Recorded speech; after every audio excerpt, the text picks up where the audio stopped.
দেখতে পাচ্ছেন সকলে স্ক্রিনটা? হ্যাঁ স্যার। হ্যাঁ স্যার, দেখতে পাচ্ছি। আচ্ছা। এটা একটা খুব অপূর্ব জিনিস। আমি এই ম্যাগাজিনটা পড়ছিলাম, পড়তে পড়তে এটা পেলাম এবং তো মনে হলো যে আপনাদের সবার সঙ্গে একটু শেয়ার করা উচিত এই জিনিসটা। আহ, এটা মানে একটা অনবদ্য জিনিস। পড়া শুরু করলে আপনারা বুঝতে পারবেন। ঠিক আছে? আর এটার যে মেসেজটা আছে, এটা একটা খুব বড় মেসেজ। ঠিক আছে? এটা আসলে কোনো ধর্মকে কিংবা কোনো বিশেষ জাতিকে আক্রমণ করার জন্য যে করাটা সেটা না। কিন্তু এখানে যেই জিনিসটা বলা আছে, এটা মানুষ হিসেবে আমাদের সকলের পালন করা উচিত। ঠিক আছে? সেই জন্য আমি আপনাদের পড়ার জন্য এটা নিয়েছি। ঠিক আছে? আপনারা পড়ুন, তারপর বুঝতে পারবেন যে আমি কেন বললাম যে এটা একটা খুব ভালো জিনিস। ঠিক আছে? তো আমরা যেমন আগের দুটো ক্লাসে করেছি, প্রথমে একটু পড়বো, তারপর আমরা আগের দিন যেটা শুরু করেছিলাম লকারার্থ, সেই লকারার্থটা দেখব। ঠিক আছে? কিন্তু যেহেতু আমি বলেছি শুধুমাত্র আম, আমরা বলবো আপনারা শুনবেন এইভাবে শেখা হবে তা নয়।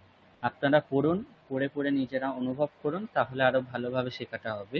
সেই জন্যই আমি গত দুটো ক্লাস থেকে এই রকম একটা মানে জিনিস শুরু করেছি যে প্রথমে একটু পড়া হবে, তারপর একটু পড়ানো হবে। ঠিক আছে? তো সেই অনুযায়ী আজকে আপনাদের সামনে একটা স্ক্রিন শেয়ার করেছি। এখানে যেই জিনিসটা আমরা পড়বো সেটার নাম হচ্ছে এষোহম রামাহা, অর্থাৎ আমি এই আমি রাম। অর্থাৎ আপনারা যেই রামকে স্মরণ করেন বা যেই রামের পূজা করেন, আমিই হলাম সেই রাম।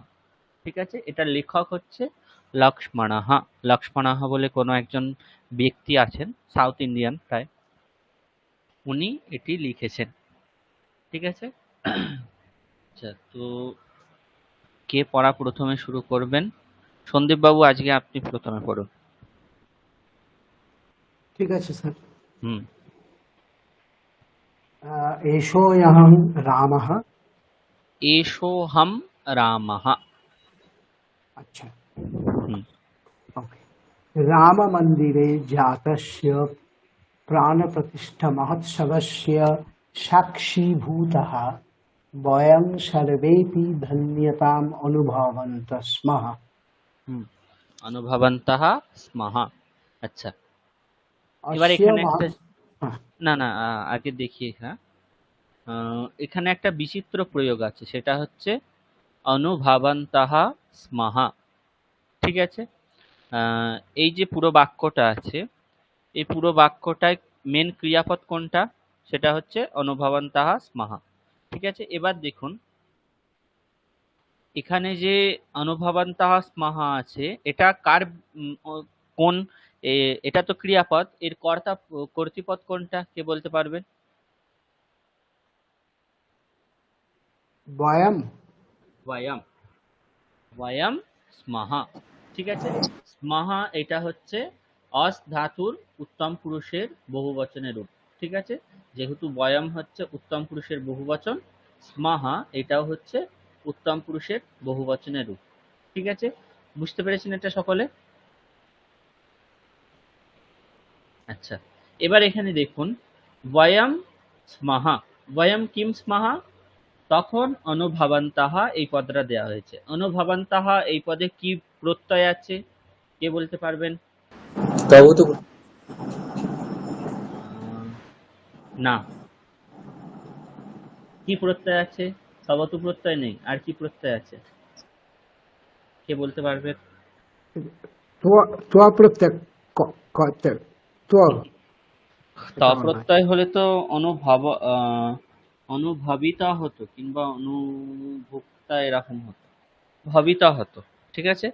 অনুভবন্তঃ আছে, কে বলতে পারবেন? নুপুর ম্যাডাম, প্রিয়াঙ্কা ম্যাডাম বলুন, ভাবুন একটু, আমরা কিন্তু প্রত্যয়টা পড়েছি। স্যার এটা সত্যি প্রত্যয়। হুম, শ্রদ্ধি প্রত্যয় আছে। কারণ কি?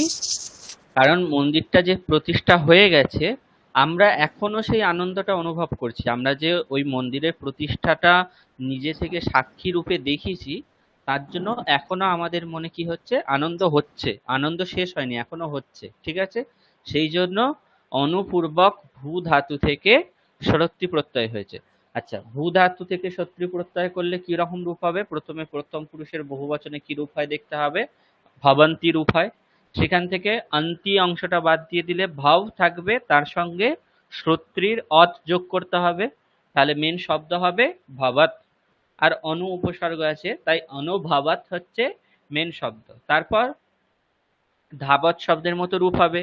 এবার বয়ম যেহেতু বহু বচন আছে পুংলিঙ্গের, সেহেতু অনুভবৎ শব্দেরও পুংলিঙ্গের বহু বচনের রূপ হয়ে কি হচ্ছে, অনুভবন্তঃ। যেমন হচ্ছে ধাবন, ধাবন্তৌ, ধাবন্তঃ, এরকম অনুভবন, অনুভবন্তৌ, অনুভবন্তঃ। বুঝতে পেরেছেন? এখানে যে স্মহাটা আছে এটা কিন্তু অতীতকাল বোঝাবার জন্য আমরা যে স্ম লাগাই সেটা না, এটা হচ্ছে অস ধাতুর উত্তম পুরুষের বহুবচনের রূপ স্মহা। ঠিক আছে, তাহলে বয়ম অনুভবন্তঃ স্মহা, আমরা অনুভব করছি। কি অনুভব করছি? বয়ম কিম অনুভবন্তঃ স্মহা? धन्यताम। ধান্যতাম। ধান্যতা হচ্ছে আকারান্ত স্ত্রীলিঙ্গ শব্দ, যেহেতু এটা কর্মকারক সেই জন্য দ্বিতীয়া বিভক্তি হলো বয়ম ধন্যতাম অনুভবন্তঃ স্মহা। এরপর বয়মের আর একটা বিশেষণ দেওয়া হয়েছে, সেটা হচ্ছে সর্বেপি। ঠিক আছে। আচ্ছা, আমরা কেন অনুভব করছি, ধন্যতা কেন অনুভব করছি? কারণ রাম মন্দিরে জাতস্য প্রাণ প্রতিষ্ঠা মহোৎসবস্য সাক্ষীভূতাহ বয়ম। আমরা রাম মন্দিরে যে রামের প্রাণ প্রতিষ্ঠা হয়েছে সেই প্রাণ প্রতিষ্ঠারূপ যে মহোৎসব সেটা আমরা নিজের চোখে দেখেছি, বা সেই প্রাণ প্রতিষ্ঠান আমরা সাক্ষী, সেই জন্য আমরা নিজেদেরকে ধন্য মনে করছি। বুঝতে পেরেছেন সকলে বাক্যটা? হ্যাঁ স্যার। আচ্ছা, তারপর বলুন সুদীপ বাবু। अस्य महोत्सवस्य विषये प्रभुः रामचन्द्रः किं चिन्तयन् स्यात् इति विचारे प्राप्ते मनोरामः कथनम् आरब्धवान्। মনোরমः কথনম আরব্ধবান। আচ্ছা, এখানে অনেকগুলো আমাদের জানাশোনা প্রত্যয়ের প্রয়োগ আছে। প্রথমত হচ্ছে চিন্তায়ন, তারপর হচ্ছে আরব্ধবান। ঠিক আছে। চিন্তায়ন এখানে কি প্রত্যয় আছে কে বলতে পারবেন?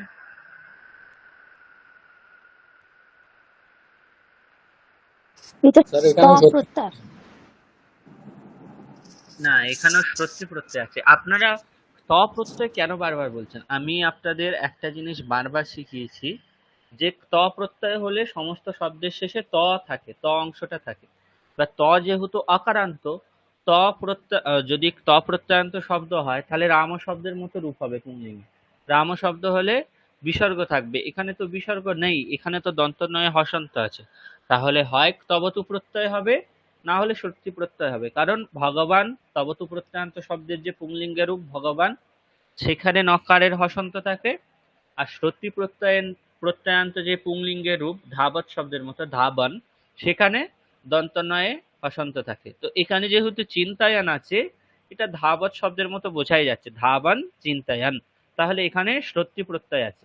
ঠিক আছে, চিন্তায়ত হচ্ছে মেন শব্দ। রামচন্দ্রঃ এটা যেহেতু এটা বিশেষণ, সেই জন্য চিন্তায়ন হলো রামচন্দ্রঃ চিন্তায়ন।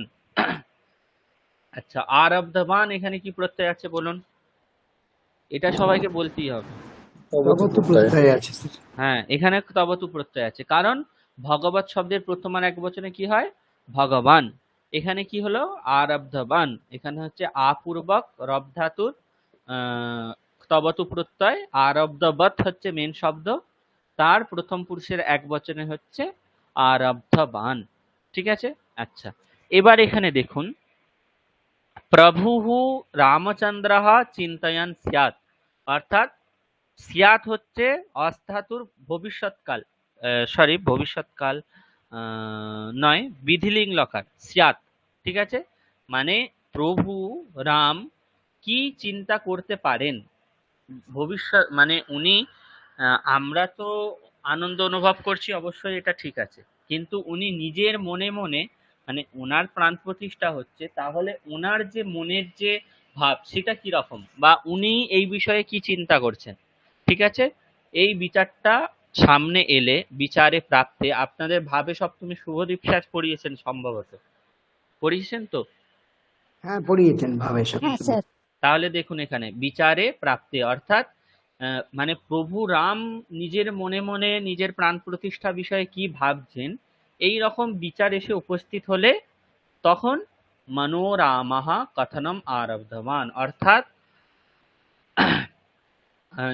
রামের ভিতরের যে মন, ঠিক আছে, বা রামের যে মন, সে কথনম আরব্ধবান, তিনি কথা বলতে শুরু করলেন। অর্থাৎ রামের যে মনের ভাব বা রামের যে মন, সেই মনটাই নিজে নিজে একটা কথা বলতে শুরু করলেন। কারণ কি, এখন আমাদের প্রসঙ্গ এসে কি পৌঁছেছে যে রাম মন্দিরে রামের প্রাণ প্রতিষ্ঠা হয়েছে, সেটা আমরা সকলে দেখেছি, আমাদের খুব আনন্দ হচ্ছে, সেটা ঠিক আছে। কিন্তু যার প্রাণ প্রতিষ্ঠা হলো, অর্থাৎ রামলালার প্রাণ প্রতিষ্ঠা হলো, তাহলে রামের মনের ভাবটা কি, ঠিক আছে, রাম তার প্রাণ প্রতিষ্ঠা হওয়া নিয়ে কি ভাবছেন, এটা এখন কে বলছে?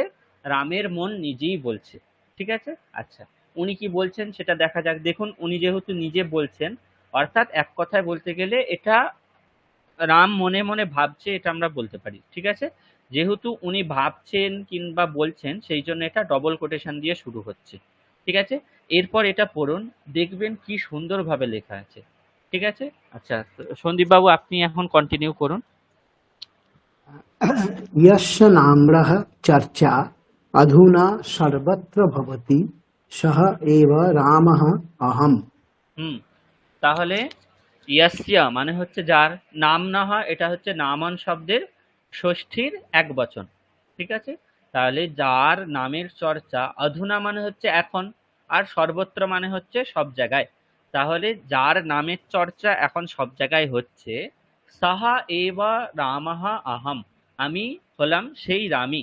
অর্থাৎ আপনারা যারা এখন বেশি করে যার চর্চা করছেন, আমি হলাম সেই রাম, ঠিক আছে। তারপর मया स्यः परिचयः यद्यपि दातव्यः नास्ति तथापि वदामि इक्ष्वाकुकुलोत्पन्नः दाशरथिः सीतापतिः अहम्। হুম, তাহলে কি বলা হচ্ছে, মায়া স্বীয়াহ পরিচয়াহ যদ্যপি দাতব্যাহ নাস্তি। এখানে যে দাতব্যাহ, এখানে তব্যা বলে একটা কৃত প্রত্যয় আছে, কৃত প্রত্যয় কর্মণি হয়, সেই জন্য মায়া এখানে তৃতীয়া হয়েছে, ঠিক আছে। তাহলে মায়া পরিচয়াহ দাতব্যাহ নাস্তি, মানে আমার পরিচয় আমাকে দেওয়ার কোনো প্রয়োজন নেই, কারণ আমি হলাম রাম, আমার পরিচয় আপনারা সকলেই জানেন, ঠিক আছে। যদিও আমার নিজের নিজের পরিচয় আমার দেওয়ার কোনো মানে হয় না, তথাপি বদামি, তাও আমি কি বলছি, যে ইক্ষ্বাকু কুলোৎপন্ন, হ্যাঁ, মানে আমি কোন বংশে জন্মগ্রহণ করেছি? ইক্ষ্বাকু কুল, অর্থাৎ ইক্ষ্বাকু যে কুল বা বংশ ছিল, সেই বংশে আমি উৎপন্ন হয়েছি বা আমি জন্মগ্রহণ করেছি। তারপর দাশরথিহি, অর্থাৎ আমি হলাম দশরথের অপত্য। তারপর সীতাপতিহি, সীতার পতি, তাহলে আমি হলাম ইক্ষ্বাকু বংশজাত, দশরথের পুত্র, আর সীতার পতি রাম। বুঝতে পেরেছেন বাক্যটা সকলে? হ্যাঁ স্যার। আচ্ছা, তারপর পড়ুন। मानवदेहधारिणं मां भवन्तः देवं मत्वा पूजितवन्तः। দেব মত্বা পূজিতবন্তঃ, পূজিতবন্তঃ এখানে কি প্রত্যয় আছে প্রিয়াঙ্কা ম্যাডাম?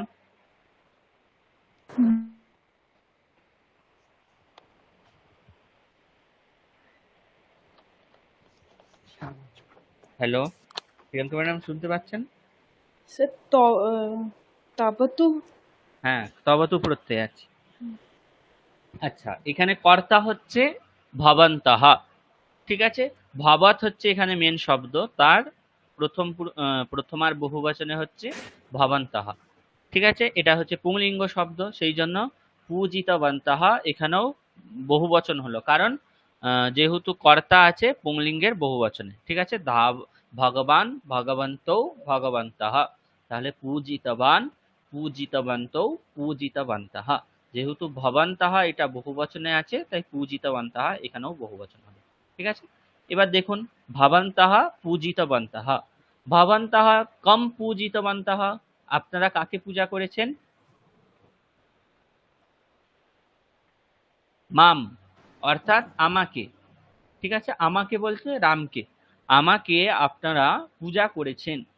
কি ভেবে পূজা করেছেন? দেবম মত্বা, দেবম মানে হচ্ছে ভগবন্তম অর্থাৎ দেবতা, মত্বা মানে হচ্ছে মনে করে। আচ্ছা, মত্বা এখানে কি প্রত্যয় আছে কে বলতে পারবেন?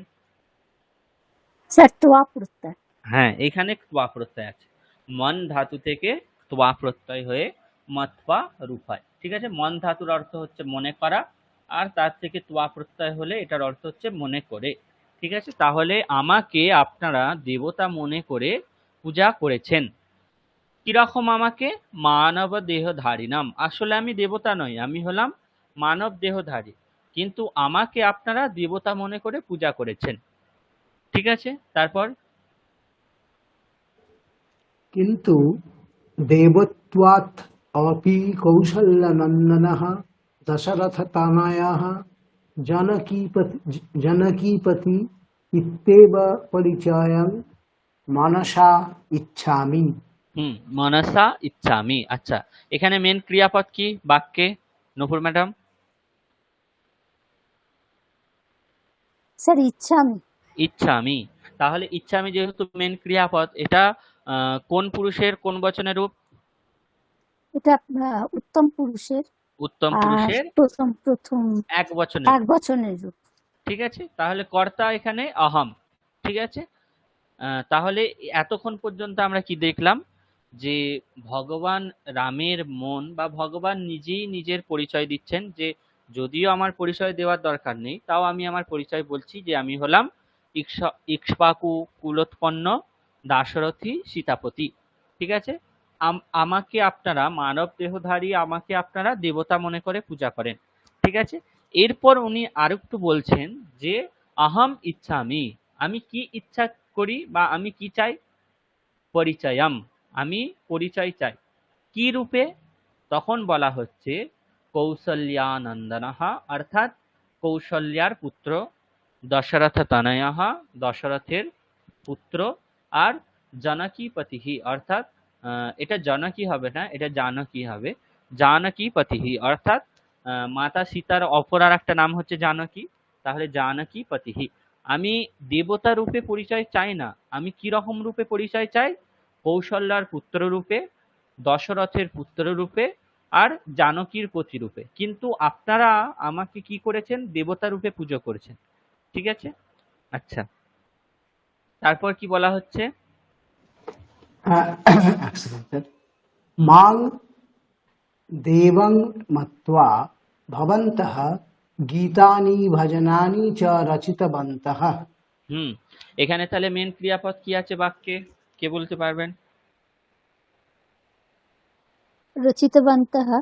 রচিতবন্তঃ হচ্ছে মেন ক্রিয়াপদ। কি ধাতু আছে এখানে?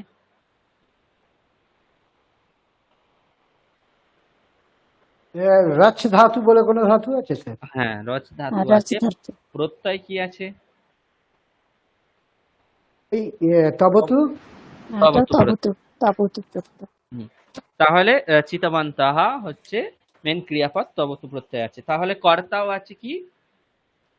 বহুবচনে হবে, যেহেতু রচিতবন্তঃ এটা বহুবচনে আছে, কর্তাও বহুবচনে হবে। ঠিক আছে, তাহলে কর্তা হচ্ছে এখানে ভবন্তঃ, ভবন্তঃ রচিতবন্তঃ। ভবন্তঃ কিম রচিতবন্তঃ বা কানি কানি, তখন কি বলা হচ্ছে?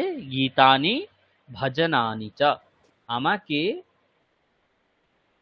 আচ্ছা, তার আগে এটা বলা হোক যে দেবম মত্পা, মাম দেবম মত্পা, অর্থাৎ আমাকে দেবতা মনে করে। মত্পা অংশটা দেখেছি দেবম মত্পা, এর আগেও আমরা দেখলাম, সেটাই এখানে বলা হচ্ছে মাম দেবম মত্পা, অর্থাৎ আমাকে দেবতা মনে করে আপনারা কি কি রচনা করেছেন? গীতানি ভজনানি চা রচিতবন্তঃ, অর্থাৎ আমাকে দেবতা মনে করে আপনারা গান, নানান ভজন রচনা করেছেন। আর কি করেছেন? তারপর কি বলা হচ্ছে সন্দীপ বাবু? यात्राः आरब्धवन्तः। হ্যাঁ, ইয়াত্রাহ আরব্ধবন্তঃ। আচ্ছা, এখানে যে ইয়াত্রাহ আছে, এটা প্রথমা না দ্বিতীয় রূপ কে বলতে পারবেন? সেটা দ্বিতীয় রূপ। হ্যাঁ, দ্বিতীয় রূপ। কোন বচনের রূপ? বহুবচন। বহু বচন। আচ্ছা, এবার সবার জন্য বলি, ইয়াত্রা হচ্ছে এখানে মেন শব্দ, ঠিক আছে। এবার দেখুন, এখানে যেহেতু আরব্ধ বন্তা হয়, এখানে তবতু প্রত্যয় আছে, তবতু প্রত্যয় কর্তরি হয়, তাহলে কর্তা এখানে প্রথমার বহুবচনে আছে, তাই আরব্ধ বন্তাহা হলো।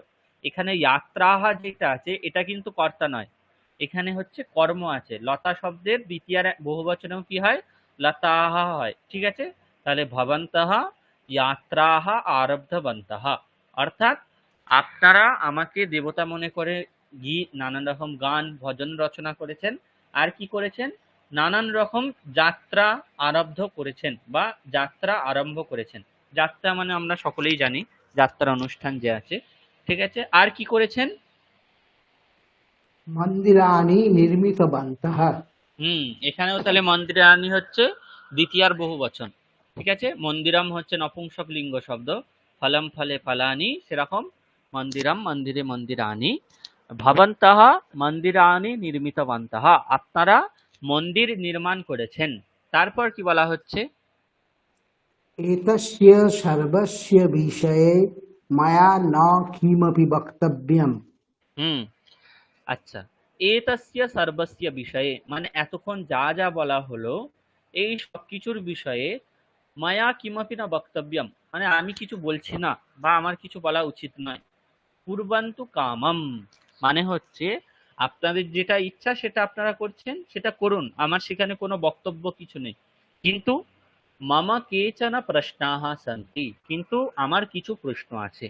অর্থাৎ আপনারা আমার মন্দির প্রতিষ্ঠা হয়েছে সেটা দেখে আনন্দ পেয়েছেন, ঠিক আছে, ঠিক আছে, সবকিছু হয়েছে, আপনারা আমাকে দেবতা মনে করেছেন। কিন্তু আমি দেবতা পরিচয় চাই না, আমি পরিচয় চাই যে আমি হচ্ছি কৌশল্যার পুত্র, দশরথের পুত্র আর জানকীপতি, এর থেকে বেশি পরিচয় আমি চাইনি। কিন্তু আপনারা তাও আমাকে মানব দেহধারী আমাকে দেবতা রূপে পূজা করেছেন, সেটা সেটাতেও আপনারা থামেননি। আপনারা কি করেছেন?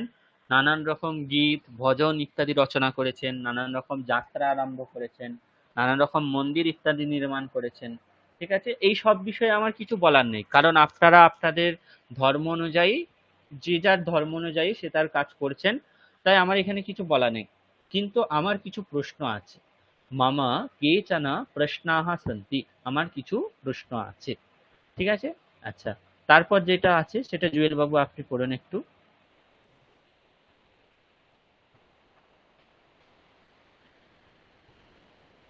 হ্যালো, জুয়েল বাবু শুনতে পাচ্ছেন? হ্যাঁ স্যার। হ্যাঁ। मया आजन्म कर्तव्यस्य पालनं कृतम्। হ্যাঁ, মায়া আজন্মা কর্তব্যস্য পালনম কৃতম। আচ্ছা, এখানে কোন প্রত্যয় প্রয়োগ আছে কে বলতে পারবেন? কৃতম এখানে এটা ত প্রত্যয়। ত প্রত্যয় আছে। নুপুর ম্যাডাম ত প্রত্যয় তো? হ্যাঁ স্যার। হ্যাঁ, ত প্রত্যয় যেহেতু কর্মণি হয় সেহেতু দেখুন মায়া এখানে তৃতীয়া হয়েছে, মায়া কৃতম।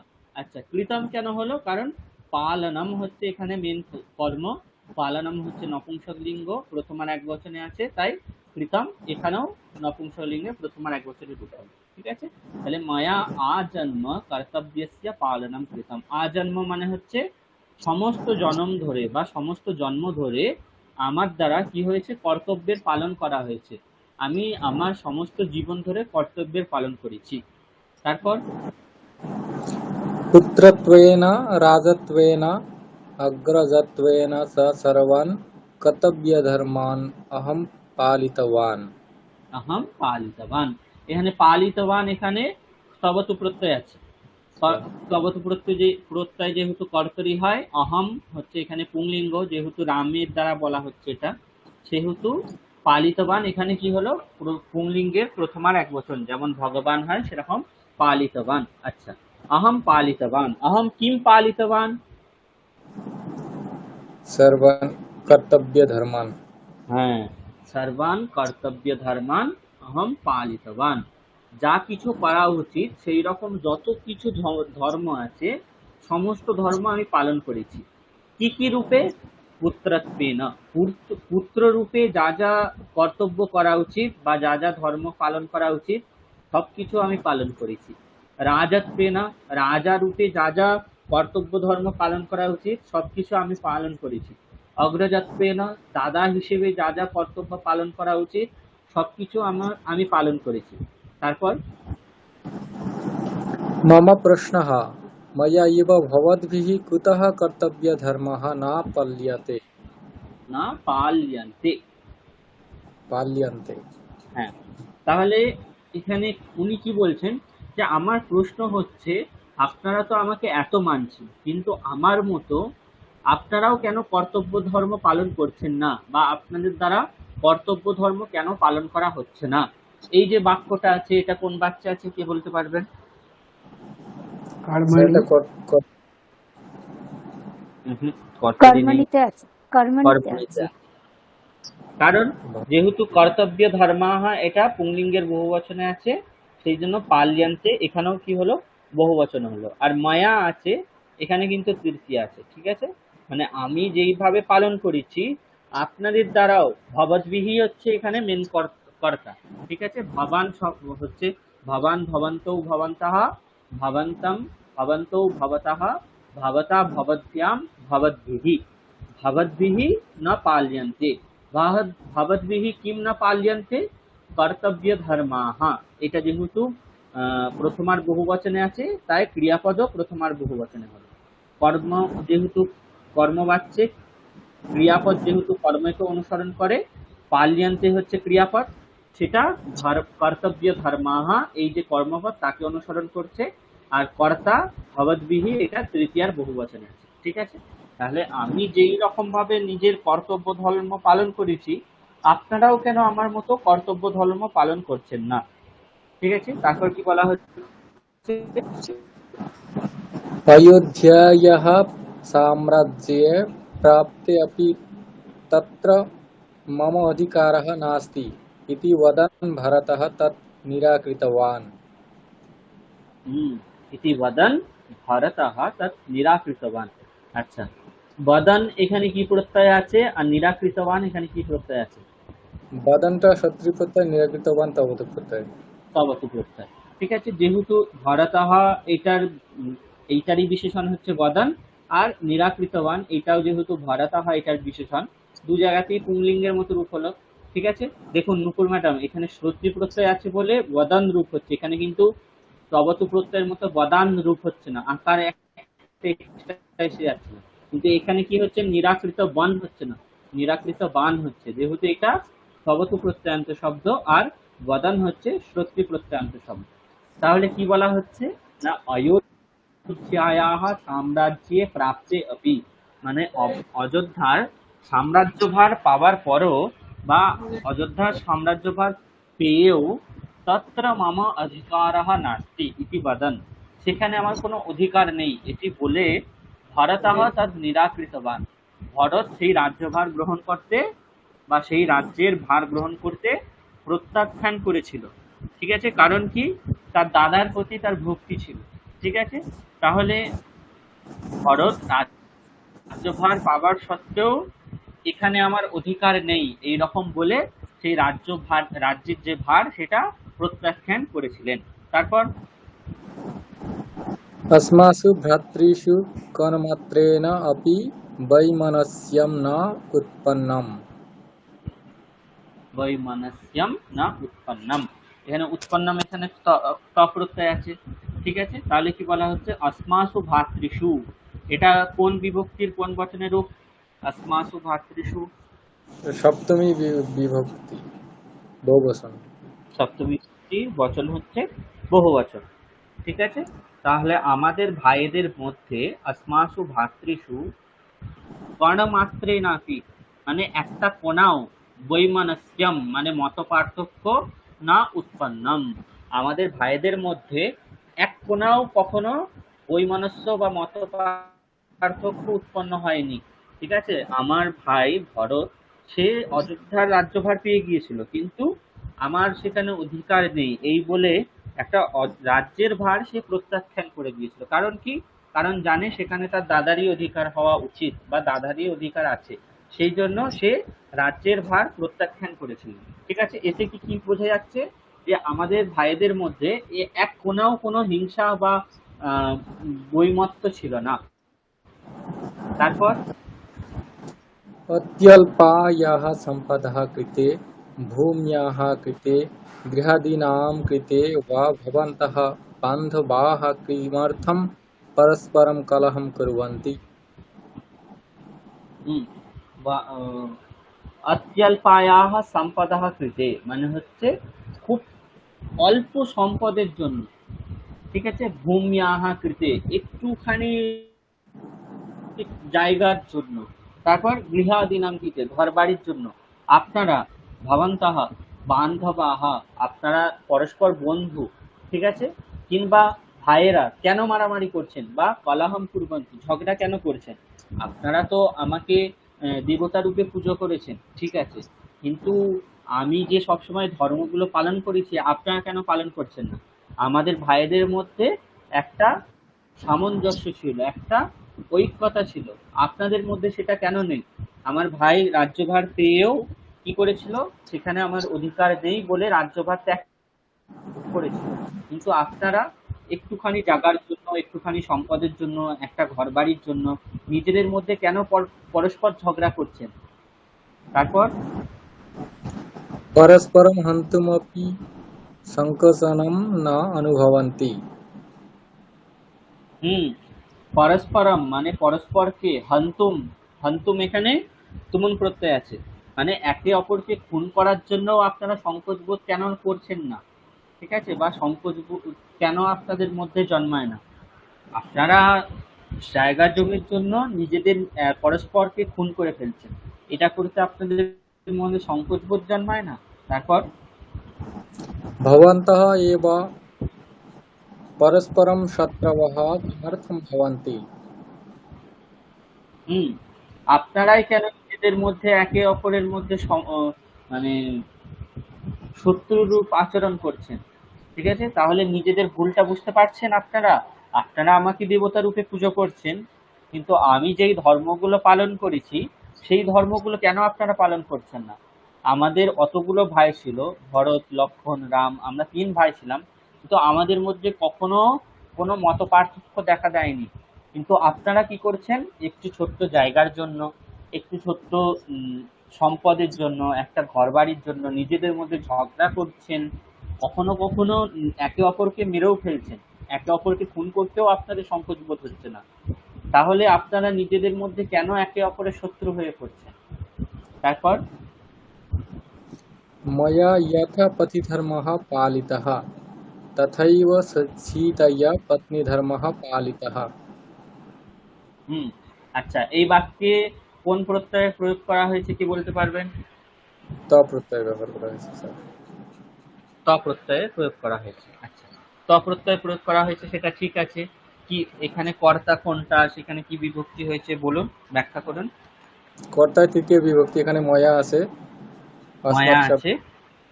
তৃতীয় হুম, বিভক্তি এক বছর। আর প্রতিধর্মঃ যেহেতু পুংলিঙ্গ আছে সেহেতু পালিতঃ আছে, ঠিক আছে, আর দ্বিতীয় বাক্যে যেহেতু পত্নী ধর্মঃ পুংলিঙ্গ আছে সেহেতু সীতাইয়া এখানে কর্তৃকা রূপে হ্যাঁ তৃতীয়। তৃতীয়া আছে, আর পুংলিঙ্গে আছে, ঠিক আছে। আচ্ছা মনি ম্যাডাম, আপনাদের ক্লাসে স্বাগত। আমরা যেহেতু আগের দিন থেকে মানে একটা রীতি চালু করেছি, প্রথমে একটা ছোট্ট গল্প পড়বো তারপর পড়া শুরু করব।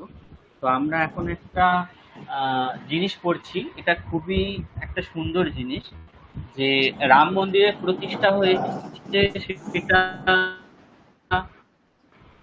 দেখে আমরা তো খুব আনন্দ পেয়েছি, ঠিক আছে। এখন নিচের যে রাম মন্দির প্রতিষ্ঠা হলো সেটা দেখে রাম কি মনে মনে ভাবছেন বা রামের বক্তব্য কি, সেটা এখন আমরা পড়ছি, ঠিক আছে। এই যে পুরো কথোপকথনটা চলছে এটা রাম নিজে বলছেন যে আপনারা আমাকে দেবতা রূপে নানান রকম পূজা করছেন, আমার জন্য মন্দির করছেন, ইত্যাদি সমস্ত কিছু করছেন, কিন্তু আপনাদের প্রতি আমার কিছু প্রশ্ন আছে। আমি যেই ধর্মগুলো পালন করেছি সেগুলো আপনারা কেন পালন করছেন না? আমার ভাইদের মধ্যে একটা সামঞ্জস্য ছিল, ঠিক আছে। আমার ভাই ভরত রাজ্যভার পাওয়ার পরও সেখানে আমার অধিকার নেই বলে রাজ্যভার প্রত্যাখ্যান করেছে, ঠিক আছে। ম্যাডাম আপনি শুনতে পাচ্ছেন?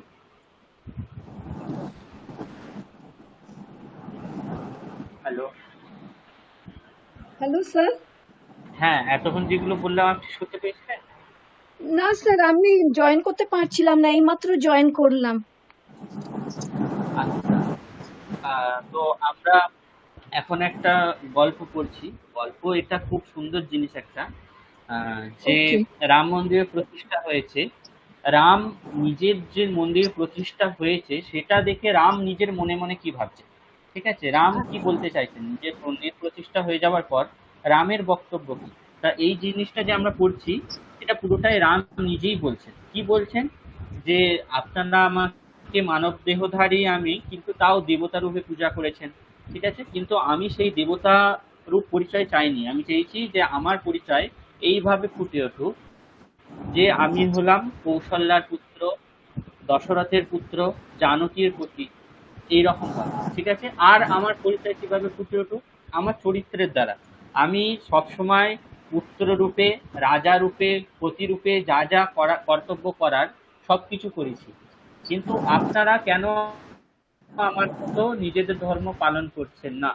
আমাদের ভাইদের মধ্যে এত সামঞ্জস্য ছিল যে অযোধ্যার রাজ্যভার পাওয়ার পরও ভরত সেখানে আমার অধিকার নেই বলে ক্ষণিকের মধ্যে সেই রাজ্যভার ত্যাগ করেছে। কিন্তু আপনারা কি করছেন? একটুখানি সম্পদের জন্য, একটুখানি জাগার জন্য, একটুখানি ঘর বাড়ির জন্য নিজেদের মধ্যে ঝগড়া করছেন, কখনো কখনো পরস্পরকে খুন করছেন। এগুলো করতে আপনাদের সংকোচ বোধ হয় না? এরকম রাম জিজ্ঞাসা করছে, ঠিক আছে, আপনারা নিজেদের মধ্যেই কেন এরকম শত্রুসুলভ আচরণ করছেন? এতটুকু করা হয়েছে। এরপর জুয়েল বাবু পড়ছেন এখন যে যথা মায়া প্রতিধর্ম পালিতাহা তথৈব সীতায়া আপি প্রতিধর্ম পালিতাহা। যেমন আমি পতির যেই সমস্ত ধর্ম সেগুলো আমি যেমন পালন করেছি, সীতাও পত্নী ধর্ম যেগুলো সেগুলো পালন করেছেন। আচ্ছা, তারপর জুয়েল বাবু পড়ুন। আবশ্যকতায়াম সৎ। आवश्यकतायाम् असत्यमपि सा मया सह वनवासम् आगतवती। আগতবতী। আচ্ছা, আগতবতী এখানে কি প্রত্যয় আছে কি বলতে পারবেন? तब तो प्रत्यय। তবতু প্রত্যয় আছে।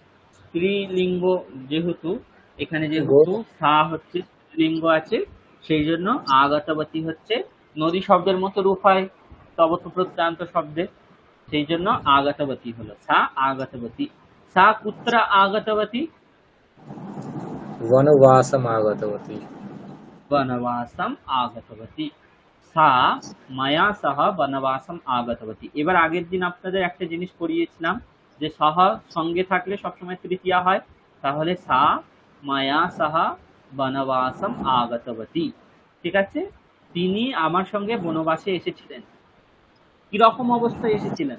আবশ্যকতায়াম অসত্যামপি। সীতা চাইলেই বনবাসে যেতে নাও পারতেন, ঠিক আছে, কিন্তু আবশ্যকতা ছিল না। তাও পত্নীর যে ধর্ম সেটা পালন করবার জন্য পতির সঙ্গে সীতা বনবাসে গিয়েছিলেন, ঠিক আছে। তারপর वैवाहिकजीवने उभयोः धर्मपालनं नाणकस्य पार्श्वद्वयम् इव। পার্শ্বদ্বয়ম ইবা, অর্থাৎ নাণক মানে হচ্ছে কয়েন, পয়সা, ঠিক আছে। একটা পয়সার যেমন এপিট ওপিট দুপিটিরই মানে আসলে হেড আর টেল একদিক থেকে দেখতে গেলে ভাগ আছে, কিন্তু পয়সা হিসেবে দেখতে গেলে দুটো পিঠই সমান, ঠিক আছে। সেরকমই বিবাহ জীবন হয়ে গেলে পতি এবং পত্নী দুজনেরই ধর্ম পালন হচ্ছে ওই পয়সার কয়েনের এপাশ আর ওপাশ দুপাশের সমান, ঠিক আছে, মানে দুজনেরই ধর্ম পালন অবশ্য করতে হবে সমানভাবে, ঠিক আছে। তারপর आवयोः जयकारे क्रियमाणे किं भवन्तः एतत् अंशं स्मरन्ति? এতৎ অংশম নেই। জেলবাবু কি আছে? एतम् अंशं स्मरन्ति। হ্যাঁ, এতম অংশ। এতৎ হলে তো নপুংসক লিঙ্গ হয়ে যেত, কিন্তু এখানে অংশ শব্দ হচ্ছে পুংলিঙ্গ শব্দ, ঠিক আছে। পুংলিঙ্গ শব্দের দ্বিতীয়ার এক বচন আছে, যেমন রামম সেরকম অংশম, সেই জন্য এতম হলো, ঠিক আছে। আবয়োহ জয়কারে ক্রিয়মানে মানে যখন আমাদের দুজনের আপনারা জয় জয়কার করেন, তখন আমাদের দুজনের মধ্যে এই যে ধর্মের ব্যাপারটা এটা কি এই যে অংশটা, এটা কি আপনারা মনে করতে পারেন না? ঠিক আছে, তাহলে আগের ক্ষেত্রে কি হলো, ভাইদের মধ্যে যে সৌহার্দ্যবোধ সেটা দেখালেন, তারপরেরটাই বলছেন পতি আর পত্নীর মধ্যে যে একটা ধর্ম পালনের আগ্রহ কিংবা দুজনের মধ্যে একটা মেলবন্ধন, সেটা দেখানোর চেষ্টা করলেন দ্বিতীয় দ্বারা। ঠিক আছে, তারপর করুন সত্য ভাষিতত্ব বিষয়ে। सत्यभाषित्व विषये मां स्मरन्ति भवन्तः। হুম, মানে হচ্ছে সত্য ভাষণের বিষয়ে আপনারা আমাকে স্মরণ করেন। কারণ কি, আমরা সবসময় সত্যবাদী বলতে রাম, যুধিষ্ঠির এদেরকেই বুঝি। ঠিক আছে, তাহলে কি বলা হচ্ছে, যখনই সত্য কথা বলার বিষয় আসে তখনই আপনারা আমাকে স্মরণ করেন। মাম স্মরন্তি ভবন্তঃ, মাম স্মরন্তি, আপনারা আমাকে স্মরণ করেন। কখন? সত্য ভাষিত্ব বিষয়ে, যখনই সত্য কথা বলার বিষয় উঠে আসে তখনই আপনারা আমাকে স্মরণ করেন। কিন্তু किन्तु स्वजीवने कति असत्यानि भवन्तः न वदन्ति। কিন্তু আপনারা নিজের জীবনে কত অসত্য কথা বলেন। ঠিক আছে, নবদন্তি মানে এখানে প্রশ্ন করছেন যে আপনারা কতই না অসত্য কথা বলেন। এই যে আমরা একটা বাংলায় এরকম একটা বাক্য প্রয়োগ করি যে আপনি কতই না খান। ঠিক আছে, এখানেও সেরকম বলছে যে আপনারা নিজের জীবনে কত অসত্য কথা বলেন। ঠিক আছে, তাচ্চা तस्य असत्यकथं स्वार्थपरं परोपि परपिङ्कं राष्ट्र না परपीड परपीडकं राष्ट्रविरोधी इत्येतादृशैः बहुभिः विशेषणैः मण्डितम् इति तु महते खेदाय। হেদায়। আচ্ছা, এটা এই বাক্যটা অনেকটা বড়। ঠিক আছে, কি বলা হচ্ছে যে আপনারা এই যে নিজের জীবনে এত মিথ্যে কথা বলেন, এই যে মিথ্যে কথাগুলো সেগুলো কি কি বিশেষণের দ্বারা মণ্ডিত, মানে হচ্ছে যুক্ত। কি কি বিশেষণের দ্বারা যুক্ত? প্রথমে হচ্ছে স্বার্থপরম, আমরা নিজেদের স্বার্থপরতা জন্য হাজার মিথ্যে কথা বলি। ঠিক আছে, লোককে পরপীড়ন দেওয়ার জন্য বা লোককে কষ্ট দেওয়ার জন্য হাজার মিথ্যে কথা বলি। ঠিক আছে, রাষ্ট্রবিরোধী অর্থাৎ দেশের যাতে ক্ষতি হয় সেই জন্য হাজার মিথ্যে কথা বলি। তাহলে এই সমস্ত বিশেষণযুক্ত যেই মিথ্যা কথাগুলো, যেই অসত্য কথনগুলো, এগুলো আপনারা বলেন, এটা হচ্ছে মহাতে খেদায়, মানে এটা হচ্ছে অত্যন্ত দুঃখের ব্যাপার। মানে আপনারা সত্যভাষী রূপে আমাকে সবসময় স্মরণ করেন, কিন্তু নিজের জীবনে আপনারা কত মিথ্যে কথা বলেন। ঠিক আছে, মিথ্যে কথা বলে আপনারা নিজেদের স্বার্থ সিদ্ধি করছেন, লোককে কষ্ট দিচ্ছেন, রাষ্ট্রের বা দেশের ক্ষতি করছেন। এই সব জিনিসগুলো আপনারা করছেন, এটা অত্যন্ত দুঃখের একটা ব্যাপার, একটা অত্যন্ত কষ্টের ব্যাপার। ঠিক আছে, এটা রাম বলছেন। তাহলে প্রথম প্যারাগ্রাফের দ্বারা উনি সৌহার্দ্যবোধ বজায় রাখার কথা বললেন, দ্বিতীয় দ্বারা উনি বলছেন যে আমাদের যে বৈবাহিক জীবন সেখানে পতি এবং পত্নীকে মেলবন্ধন বজায় করে চলতে হবে। তৃতীয় দ্বারা উনি কি বলছেন, সত্য কথা বলতে হবে সব সময়। ঠিক আছে, তারপর তারপর কি করবেন স্যার ম্যাডাম? তথ্য মানে কি তথ্য মানে হচ্ছে স্যার? এই যে অসত্য কথা, সেটা তৎ মানে হচ্ছে অসত্য কথনম চ, মানে আপনারা যে মিথ্যে কথাটা বলেন সেই মিথ্যে কথাটা তৎ। আচ্ছা আচ্ছা, তারপর নকুল ম্যাডাম আপনি স্যার, তারপরে স্যার আপনি আরেকটুখানি ইয়েটা করুন না, আমি না খুব দেখতে অসুবিধে হচ্ছে, এটা জুম করে দেখছি। আর জুম করলে না, এবার আপনাকে ঠিক জুম আছে? করতে হবে না, আপনি শুধু একটুখানি উঠিয়ে দেন তাহলেই হবে। বাবারে, এবার ঠিক লাইনটাই আছে? হারিয়ে গেল, লাইনটা হারিয়ে গেল তো। একদম প্রথমের দিকেই আছে, দেখুন, রাবণেন সীতা অপহৃতা। আচ্ছা, পেয়েছেন? হ্যাঁ হ্যাঁ হ্যাঁ, রাবণেনা সীতা অপহৃতা। আচ্ছা, এই বাক্যটা কোন বাচ্চা আছে আর কি প্রত্যয় আছে কে বলতে পারবেন? এটাও কর্মণীতে আছে স্যার, কর্মণীতে কর্মণীতে। কারণ কি প্রত্যয় আছে এখানে? অপ্রত্যয়। তার প্রত্যয় আছে। অপ্রত্যয় আছে। স্বপ্রত্যয় থাকলে কর্মকে অনুসরণ করে স্বপ্রত্যয়ান্ত পদ। তাহলে সীতা যেহেতু স্ত্রীলিঙ্গে আছে, অপহৃতা এখানেও কি হলো? স্ত্রীলিঙ্গ হলো। অপপূর্বক হ্রি ধাতু স্বপ্রত্যয় করে অপহৃতা রূপ হয়। ঠিক আছে। তা আর কর্তা তৃতীয় আছে, রাবণেনা সীতা অপহৃতা, মানে রাবণের দ্বারা সীতা অপহৃত হয়েছিলেন। তারপর সুদূরে স্থিতः अपि सः रावणः समूहशक्ते হুম समूहशक्तेः साहाय्येन मया হুম मारितः एव। মারিতাহা এবা, এখানে মারিতাহা এখানেও কিন্তু তপ্রত্যয় আছে, দেখুন মারিতাহা, হ্যাঁ, সেই জন্য মায়া এখানে তৃতীয়া হয়েছে। মায়া মারিতাহা, মায়া কাহা মারিতাহা, সাহা রাবণঃ মারিতাহা, মানে আমি সেই রাবণকে মেরেছিলাম। ঠিক আছে। সেই রাবণ কিরকম ছিল? সুদূরে স্থিতাহা অপি, সে আমার কাছে কাছে বাস করতো না, আমার পাশের গ্রামে বাস করতো না, যে আমি গিয়ে তাকে মেরে ফেলেছি। সে অনেক দূরে বাস করতো, তাও আমি সেই রাবণকে মেরেছিলাম। কিভাবে মেরেছিলাম? সমূহ শক্তেহে সাহায্যেনা, সমূহ শক্তির সাহায্যে আমি রাবণকে হত্যা করেছিলাম বা রাবণের নাশ করেছিলাম। তাহলে এখান থেকে কি বোঝা যাচ্ছে? যে এই প্যারাগ্রাফের দ্বারা রাম আমাদের সমূহ শক্তি বজায় রাখার কথা বলছেন। ঠিক আছে। তাহলে আগের তিনটে প্যারাগ্রাফের দ্বারা তিনটে মেসেজ কিন্তু উনি দিয়েছেন, এর দ্বারা কি দিচ্ছেন? সমূহ শক্তির বজায় রাখার মেসেজ দিচ্ছেন। ঠিক আছে। তাহলে এতক্ষণ পর্যন্ত স্যার কি বললেন? বলুন বলুন স্যার সমূহ জ্যোতিবাবু বলুন। শক্তি বলতে কি বোঝাচ্ছেন স্যার? সমূহ শক্তি সমূহ মানে কি? মানে হচ্ছে, সমূহ মানে হচ্ছে সংঘ বা ঐক্য, আর শক্তি মানে হচ্ছে একটা ঐক্যবদ্ধতার যে একটা শক্তি, সেই শক্তিটা বোঝায়। ঠিক ঠিক আছে। আছে। সংঘে শক্তি কলৌ যুগে বলা হয় না, সংঘ শক্তি। ঠিক আছে, সেটাই হচ্ছে সমূহ শক্তি। সমূহ শক্তি মানে বুঝতে পারছেন, বানর সেনা, তারপর আরো সব যাদের পারিপার্শ্বিক সাহায্য পেয়েছিলেন, সবাইকে মিলিয়ে একটা শক্তি উনি গ্রহণ করছেন, সেটা কি উনি সমূহ শক্তির দ্বারা বোঝাচ্ছেন। ঠিক আছে।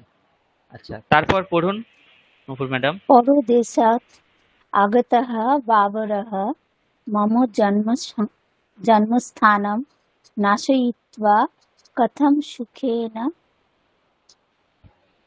एव स्थितः। এবাস্থিত, হ্যাঁ। তাহলে পরদেশাৎ আগতঃ মানে অন্য দেশ থেকে এসে বাবর আমার জন্মস্থান নাশ করে কিভাবে সুখী ছিল। ঠিক আছে। বা স্যার সে তার বাবর, সুখে থাকা কিভাবে সম্ভব হয়েছে, বলুন। বাবরটা কি বলছেন স্যার? বাবর, বাবর বলছে, সম্রাট বাবরের কথা বলা হচ্ছে। আচ্ছা আচ্ছা। হুম, সেটাই উনি বলছেন যে আম, রাবণ আমার পত্নীকে নিয়ে চলে গেল হরণ করে। ঠিক আছে।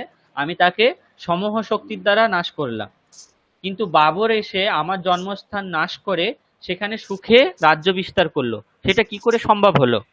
তারপর तावद्दुर्दतः হুম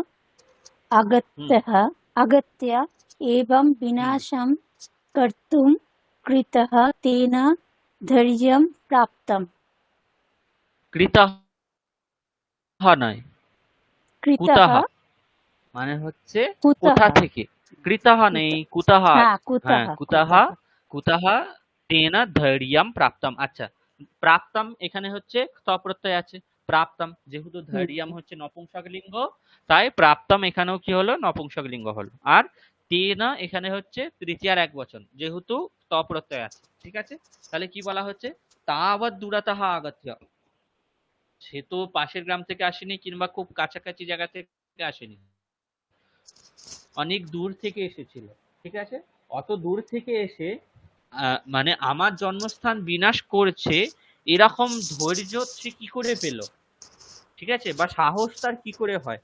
প্রথমত সে আমার জন্মস্থান নাশ করেছে সেটাও ঠিক আছে, কিন্তু সে কাছাকাছি কোথাও ছিল এসে নাশ করে রাজ্য বিস্তার করে ফেলেছে সেটাও না। সে অনেক দূর থেকে এসেছে, এসে অনেক ধৈর্যের সাথে সেই কাজটা করেছে।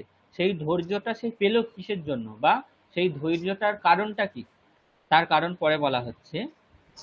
भवन्तः सम्भूय হুম, न तदीयं देशं गत्वा बावरीयां मानसिकताम् एव किमर्थं न नाशितवन्तः। হুম, তাহলে কি বলছেন, রাম প্রশ্ন তুলছেন যে উনি একটা অন্য দেশ থেকে এলেন, এসে আমার জন্মস্থান নাশ করলেন, করে সেখানে রাজ্য বিস্তার করলেন।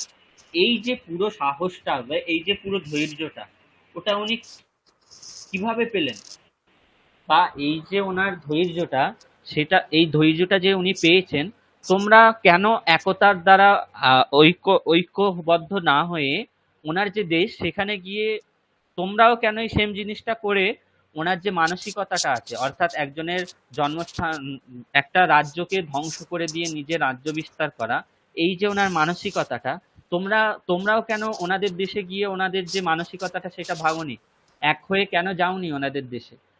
রাম প্রশ্ন তুলছেন, ঠিক আছে?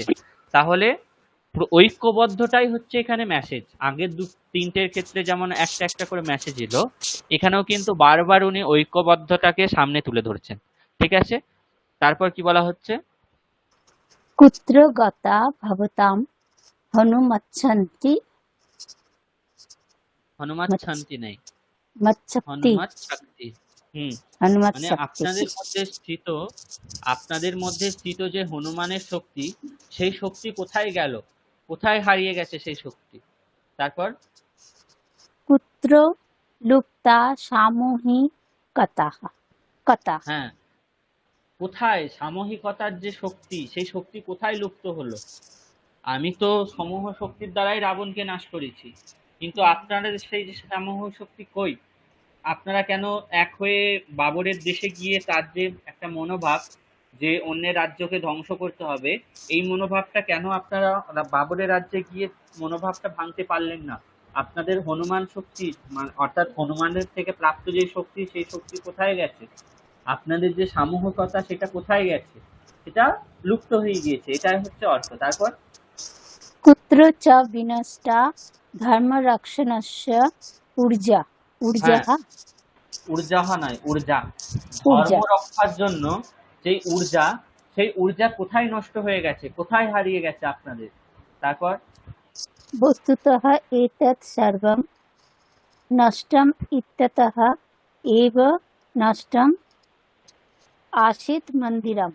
হুম, যেহেতু এই এই যে ঐক্যবদ্ধতা এটাই নষ্ট হয়ে গেছে, সেই জন্যই মন্দির নষ্ট হয়েছিল, এছাড়া আর কোনো কারণই ছিল না মন্দির নষ্ট হওয়ার। তারপর समजस्थां शक्तिम् उपयुज्य एव मया रावणः হুম, तस्मैन्यं ते তৎ कुरा সৈন্যম, तत् तत्सैन्यं। तत्सैन्यं ते क्रूराः राक्षसाः च हताः ननु। হুম, ননু মানে হচ্ছে প্রশ্ন করা অর্থ হয়, ঠিক আছে? ননু, খালু ইত্যাদি অব্যয় আছে, এই অব্যয়গুলোর দ্বারা কি করা হয়? প্রশ্ন করা হয়। তো রাম কি প্রশ্ন করছেন? যে সমাজের যে শক্তি ছিল, সেই শক্তিটাকেই আমি উপযোগ করে কি করেছি? রাবণকে হত্যা করেছি। তার যারা সৈন্য আছে কিংবা ক্রূর রাক্ষস ছিল তাদেরকে আমি হত্যা করেছি। তাহলে আমি যদি সমাজের শক্তিকেই ব্যবহার করে এই সমস্ত কাজ করতে পারি, তাহলে আপনারা কেন পারেননি? আপনাদের মধ্যে কি এমন ন্যূনতা ছিল, বা কি এমন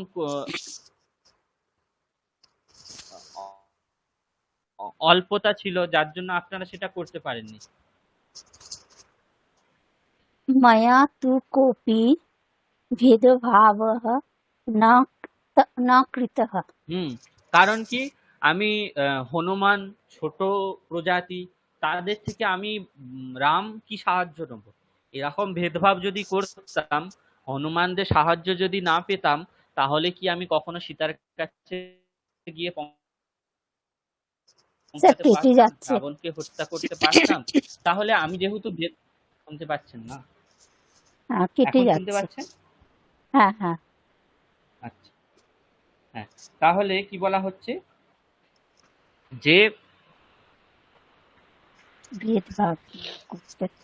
হ্যাঁ, আমি সমাজের যে শক্তি সেই শক্তিকে কাজে লাগিয়ে কি করেছি, রাবণ আর রাক্ষসদেরকে হত্যা করেছি। তাহলে আপনারাও তো সমাজে বাস করেন, আপনারাও সমাজের শক্তি ব্যবহার করে কেন সেই জিনিসটা করতে পারেননি? তার মানে কি, আপনাদের মধ্যে ভেদভাব ছিল, কারণ আপনাদের মধ্যে কেউ হয়তো একটু বেশি শক্তিশালী, তাই অল্প শক্তিশালী যে মানুষ তাদের কাছে হাত মানে সাহায্য চাইতে পারেননি আপনারা। যদি আপনাদের মধ্যে এই ভেদভাবটা না থাকতো, আপনারা সবাইকে গিয়ে বলতে পারতেন যে আসুন আমরা সকলে এক হই, ঠিক আছে? তাহলে যদি আপনাদের মধ্যে সেই ঐকতা ভাবটা জাগতো, তাহলে আপনারা ভালো কিছু কাজ করতে পারতেন। কিন্তু আপনাদের মধ্যে সেই ঐকতাটা ছিল না, আপনাদের মধ্যে ভেদভাব ছিল। কিন্তু আমি তো কিছু ভেদভাব করিনি, তাহলে আপনারা ভেদভাব করলেন কেন?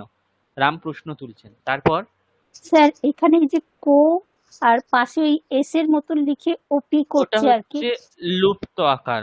এটার মানে হচ্ছে কাহা, তার সঙ্গে অপি দুটো সন্ধি হয়ে কপি মানে বিসর্গের হুম, ওকার হয়ে যাচ্ছে। পরের যে অপির অটা অকারটা আছে আছে। সেটা তো লোপ হয়ে যাচ্ছে। হুম, সেটাকে বোঝাবার জন্য হ্যাঁ এই এসের মতো চিহ্নটাকে দেওয়া হয়। এটাকে বলা হয় সংস্কৃতে প্লুত অবগ্রহ। প্লুত অবগ্রহ। তারপর সমর্ষতা ইয়া মায়া পালিতা তাম সমরসতা। সমরসতা সমরসতা। হুম या मया पालिता तां হুম भवन्तः किमर्थं त्यक्तवन्तः। त्यक्त ত্যক্তবন্তঃ। এখানে কি প্রত্যয় আছে কে বলতে পারবেন? ত্যক্তবন্তঃ মণি ম্যাডাম কি প্রত্যয় আছে? वन्तः মানে মনে পড়ছে কিন্তু বলতে পারছি না। এটা সত্যি? Sorry, না,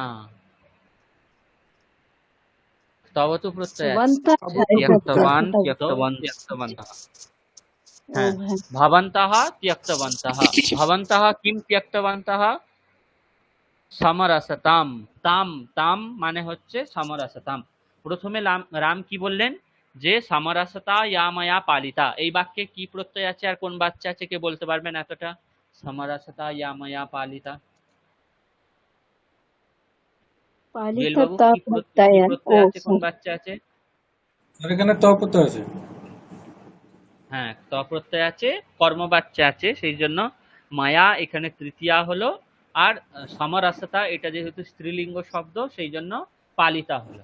তাহলে আমার দ্বারা যে সমরসতা বা সামঞ্জস্যতা পালন করা হয়েছিল, তাম ভবন্তঃ কিমর্থম ত্যক্তবন্তঃ। আপনারা সেই সামঞ্জস্যতা কেন ত্যাগ করেছেন, বা কিভাবে সেই সামঞ্জস্যতা হারিয়ে ফেললেন? ঠিক আছে, তারপর নুপুর ম্যাডাম দুষ্ট তারপর শক্তেः হ্যাঁ হুম হ্যাঁ, বলছি স্যার। দুষ্ট হ্যাঁ শক্তেः দুষ্ট বিচারাणां দুষ্ট परम्पराणां च सम्भूय नाशः करणीयः इति धर्मः। তাহলে ধর্ম কি? দুষ্ট শক্তি, দুষ্ট বিচার আর দুষ্ট পরম্পরা, তাদের সবাই মিলে একসঙ্গে নাশ করতে হবে, এটাই হচ্ছে ধর্ম। জগতে যত কিছু খারাপ জিনিস আছে, সমস্ত কিছু খারাপ জিনিসকে একসঙ্গে মিলে ধ্বংস করতে হবে, এটাই হচ্ছে ধর্ম। দুষ্ট শক্তেহে দুষ্ট বিচারানাম দুষ্ট পরম্পরানাম চ সম্ভূয় নাশঃ করণীয়ঃ ইতি ধর্মঃ। ধর্ম হচ্ছে জগতে যা কিছু খারাপ আছে সেটা সবাই মিলে নাশ করতে হবে, এটাই হচ্ছে ধর্ম। তারপর স্যার এটা কিন্তু দুষ্ট শক্তি হুম কেন এসেছে? এটা তো শক্তি শব্দ না স্যার? দুষ্ট শক্তি হুম হবে শক্তি তো শব্দে ষষ্ঠীর এক বচনে আছে। আচ্ছা, ষষ্ঠীর এক। ষষ্ঠীর এক বচনে আছে। ওকে, দুষ্ট শক্তির নাশ, নাশঃ, ঠিক আছে? দুষ্ট বিচারানাম নাশঃ, দুষ্ট পরম্পরানাম নাশঃ, সব জায়গাতেই ষষ্ঠী আছে। আচ্ছা, তারপর পড়ুন নুপুর ম্যাডাম। किन्तु भवन्तः एव परस्परं विभक्ताः सन्तः शक्तिहीनाः जाताः। হুম, কিন্তু আপনারা নিজেরাই পরস্পর বিভক্ত হয়ে গিয়ে কি হয়েছেন? শক্তিহীন হয়ে পড়েছেন। ঠিক আছে? তাহলে শক্তি আনতে গেলে সবার প্রথমে কি হতে হবে? সবাইকে এক হতে হবে। তারপর जातिमतविचारादिभिः विभक्ताः भवन्तः कीदृशाः धर्मपरायणाः। হুম, আপনারা আমার বিগ্রহ পুজো করে নিজেদের বিরাট ধার্মিক মনে করছেন, কিন্তু এদিকে আপনাদের মধ্যে জাত মত বিচার সবের কি আছে? বিভাগ আছে। এই সমস্ত বিভাগ পালন করছেন আপনারা, এদিকে নিজেদেরকে কি বলছেন? বিরাট বড় ধর্মপরায়ণ বলে পরিচয় দিচ্ছেন। তাহলে আপনারা কিরকম ধর্মপরায়ণ হলেন? যদি আপনাদের মধ্যে জাতি মত বিচারের ভেদাভেদ, তাহলে আপনারা কিরকম ধর্মপরায়ণ মানুষ? রাম প্রশ্ন তুলছেন। এগুলো কিন্তু ভাবুন, মানে যে লিখেছে, এই লেখাটা যিনি লিখেছেন, তিনি মানে কিভাবে সাইকোলজিক্যাল একটা ব্যাপার ফুটিয়ে তুলেছেন। ঠিক আছে? মানে এই সমস্ত জিনিস এখন সমাজে চলে। প্রথমেই কি বলা হলো? প্রথমে বলা হলো যে আমাদের মধ্যে এখন,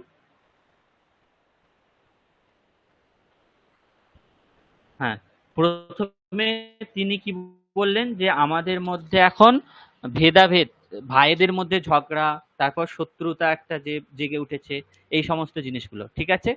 তো আমাদের কি করতে হবে? প্রথমে ভাইদের মধ্যে একটা সৌহার্দ্য ভাব ভাব যে আগে থাকতে ছিল, সেটাকে আবার ফিরিয়ে আনতে হবে। তারপর কি করতে হবে? বিবাহ জীবন হয়ে গেলে পতি আর পত্নীর মধ্যে একটা মেলবন্ধন বজায় রাখতে হবে। বিবাহ জীবনে দুজনের একসঙ্গে ধর্ম পালন করাই হচ্ছে কর্তব্য। তারপর তৃতীয় পয়েন্টে কি বললেন উনি? উনি বললেন যে সত্য কথা বলতে হবে, মিথ্যা বলা যাবে না। চতুর্থ পয়েন্টে উনি কি বললেন? যে আমরা আস্তে আস্তে কি হচ্ছি? ভেদ যুক্ত হয়ে যাচ্ছি। জাতি ধর্ম বর্ণ ইত্যাদি নির্বিশেষে আমরা নিজেদের এক একটা ভাগ গড়ে তুলছি।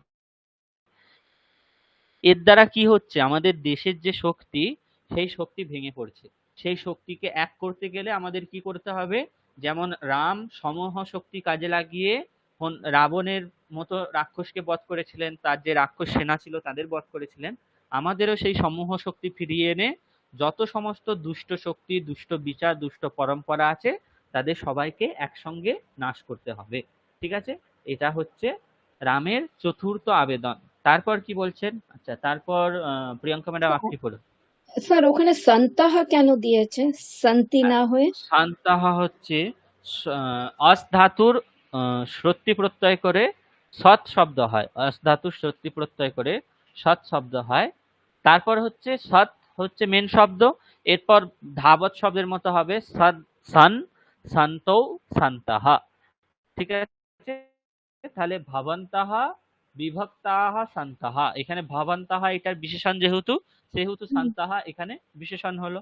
ঠিক আছে? তাহলে ভবন্তাহা সন্তাহা কিম সন্তাহা বিভক্তাহা সন্তাহা, আপনারা ভাগ হয়ে গিয়ে, পরস্পরম বিভক্তাহা সন্তাহা, আপনারা পরস্পর বিভক্ত হয়ে গিয়ে শক্তিহীনাহা জাতাহা, শক্তিহীন হয়ে পড়েছেন। বুঝতে পেরেছেন? হ্যাঁ স্যার। আচ্ছা, প্রিয়াঙ্কা ম্যাডাম তারপর বলুন। यैहि यैः पञ्चमहाभूतैः अहं निर्मितः तैः एव निर्मिताः मम राष्ट्रबान्धवाः कथं वा अस्पृश्यतां गताः। গতাহা, এখানে কি মেন যে ধাতু আছে গতা, এখানে কি প্রত্যয় আছে? ত প্রত্যয়। ত প্রত্যয় আছে। ত- ঠিক আছে?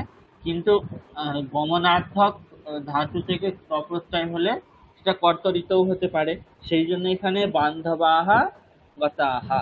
ঠিক আছে? এখানে কর্তরিত ত প্রত্যয় আছে, কিন্তু গম ধাতুর ক্ষেত্রে কর্তরিতে ত প্রত্যয় হয়, এটা মাথায় রাখতে হবে। তাহলে কি বলছেন?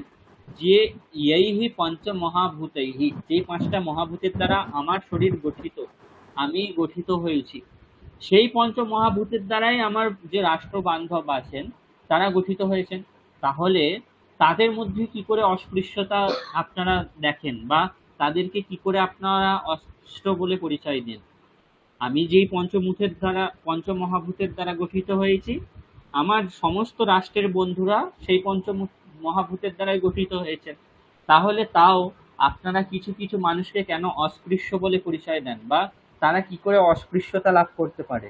তাহলে আমি অস্পৃশ্য, তা ওনারা যদি অস্পৃশ্য হন তাহলে আমি অস্পৃশ্য, কারণ আমি যেই জিনিসের দ্বারা তৈরি হয়েছি, যাদেরকে আপনারা অস্পৃশ্য বলছেন বা যাদেরকে আপনারা অস্পৃশ্য বলে স্বীকার করছেন, তারাও সেই জিনিসের দ্বারাই তৈরি হয়েছেন। ঠিক আছে, তারপর तान् अस्पृश्यान् मन्तुं को धर्मः आचरितः भवद्भिः। এখানে মান্তুম, এখানে কি প্রত্যয় আছে? আর কো ধর্মঃ আচরিতঃ ভবদ্ভিঃ, এই বাক্যটা, হ্যাঁ মান্তুম এখানে তুমুল প্রত্যয় আছে। আর কো ধর্মঃ আচরিতঃ ভবদ্ভিঃ, এখানে কোন বাক্য আছে আর কি প্রত্যয় আছে বলুন। प्रत्यय कर्मणि এটা কর্মবাচ্যে আছে। भवद् প্রত্যয় আছে। কর্মবাচ্য আছে। যেহেতু ভবৎ হচ্ছে মেন কর্তা, তার তৃতীয়ার বহুবচনে হচ্ছে ভবদ্ভিঃ, আর ধর্মঃ যেহেতু পুংলিঙ্গ সেই জন্য আচরিতঃ। ঠিক আছে, তাহলে তান অস্পৃশ্যাম মন্তুম, মানে আপনারা তাদেরকে অস্পৃশ্য মনে করার জন্য কোন ধর্ম পালন করছেন? আপনারা তো বলছেন আমরা বিরাট সব ধার্মিক মানুষ, কিন্তু আমি যেই জিনিস দিয়ে তৈরি হয়েছি সেই জিনিস দিয়েই তৈরি হয়েছে এমন যে আমার রাষ্ট্র বন্ধুরা আছেন, তাদের মধ্যেও আপনারা কাউকে কাউকে কি বলে পরিচয় দিচ্ছেন? অস্পৃশ্য বলে। তাহলে তাদেরকে যে অস্পৃশ্য বলে পরিচয় দিচ্ছেন, এর দ্বারা আপনারা কিরকম ধর্ম পালন করছেন? ঠিক আছে, তারপর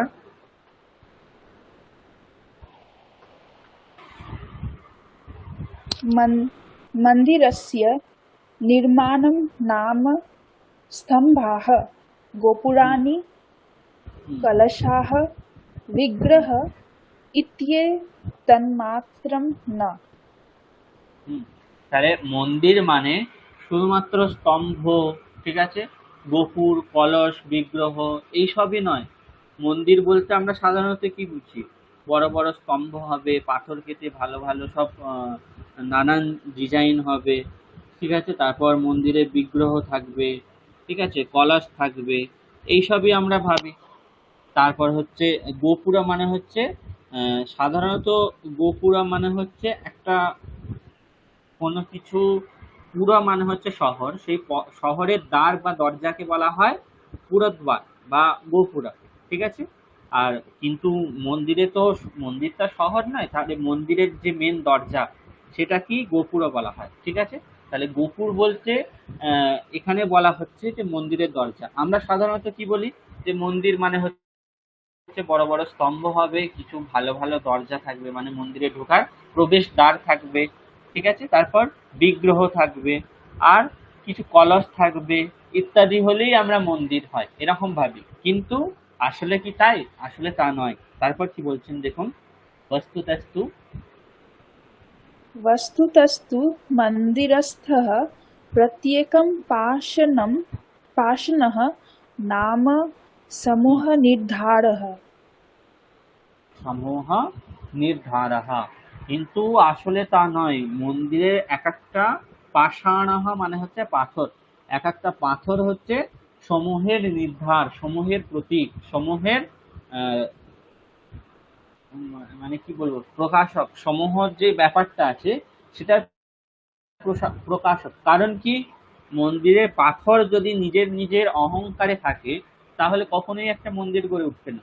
যদি পাথর ভাবে যে আমি আমার সঙ্গে আর কোনো পাথরের যোগ হতে দেবো না, আমি সব পাথরের থেকে আলাদা হব, তাহলে যেই মন্দির গাঁথা শুরু হবে একে একে ভাঙতে শুরু হবে। ঠিক আছে, কিন্তু আসলে কি তাই?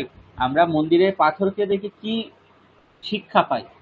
আপনি মন্দিরের পাথরগুলো রেখেছেন কিন্তু সবকটা আলাদা আলাদা, কারোর সঙ্গে কারো যোগ করেন, তাহলে কি আদৌ মন্দির হবে? না সেই মন্দির দেখতে ভালো হবে? কখনোই সেই মন্দির ভালো দেখতে হবে না, উপরন্তু মন্দিরই হবে না। কিন্তু পাথরের সঙ্গে পাথর যোগ করে করে আমরা কি করি, নানান রকম কারুকার্য কিংবা নানা রকম কলা ফুটিয়ে তুলি মন্দিরের মধ্যে। তাহলে পাথরের যোগ হয়ে যে এক হয়ে থাকা, এটা হচ্ছে একটা সমূহের প্রতীক। ঠিক আছে, তাহলে মন্দিরের এক একটা পাথর হচ্ছে এক একটা সমূহের প্রতীক। তারপর प्रत्येकं स्तम्भः नाम प्रचण्डसङ्घटनशक्तिः। তাহলে এক একটা স্তম্ভ হচ্ছে একটা বিশাল সংগঠন শক্তি। মানে স্তম্ভগুলো যদি স্ট্রং না হয়, স্তম্ভগুলো যদি ঐক্যবদ্ধ না হয়, মন্দিরে 4টে হয়তো স্তম্ভ আছে, একটা স্তম্ভ বললো যে আমি বেশি ভার নিতে পারবো না, আমি অল্প ভার নেবো, বাকি 3জন বেশি ভারে নেই, তাহলে মন্দির অতি সহজেই ভেঙে পড়বে। কিন্তু 4জন স্তম্ভ যদি ঠিকঠাক ভাবে পুরো মন্দিরের ভার গ্রহণ করে, তাহলে কি হবে? মন্দির আজীবন কাল দাঁড়িয়ে থাকবে। তাহলে এই স্তম্ভগুলো হচ্ছে একটা প্রচন্ড সংগঠন শক্তির প্রতীক। তারপর गोपुरं नाम सङ्घटनशक्तेः पताका। তাহলে এখানে সংগঠন শক্তির পতাকা রূপ গোপুর, মানে বলবো মানে এই যে দ্বারগুলো আছে, প্রতিটা দ্বার হচ্ছে সংগঠন শক্তির পতাকা স্বরূপ। এটা আমি ঠিকঠাক বুঝতে পারিনি কি বলতে চাইছে। আপনারা যদি কেউ বা এই বাক্যটার ভাবটা বুঝতে পারেন তাহলে বলতে পারেন। সংগঠন শক্তি এই পতাকা বলতে কি বলতে চাইছেন? স্যার এরকম হতে পারে যে যেমন একটা পতাকা যেমন একটা দেশের প্রতীক, সেই রকম গোপুরের প্রতীক, গোপুরগুলো হচ্ছে সংগঠন শক্তির এক একটা প্রতীক, এরা মনে করা প্রতীক, যেতে ওই পারে। পতাকা বলতে হ্যাঁ প্রতীক অর্থ নিলে পতাকাটা তাহলে ঠিকঠাক হবে। যেমন আগের গুলো সব এক একটা প্রতীক প্রতীক হিসেবে নিচ্ছি, সেরকম নিলে ঠিক হবে। আচ্ছা, তারপর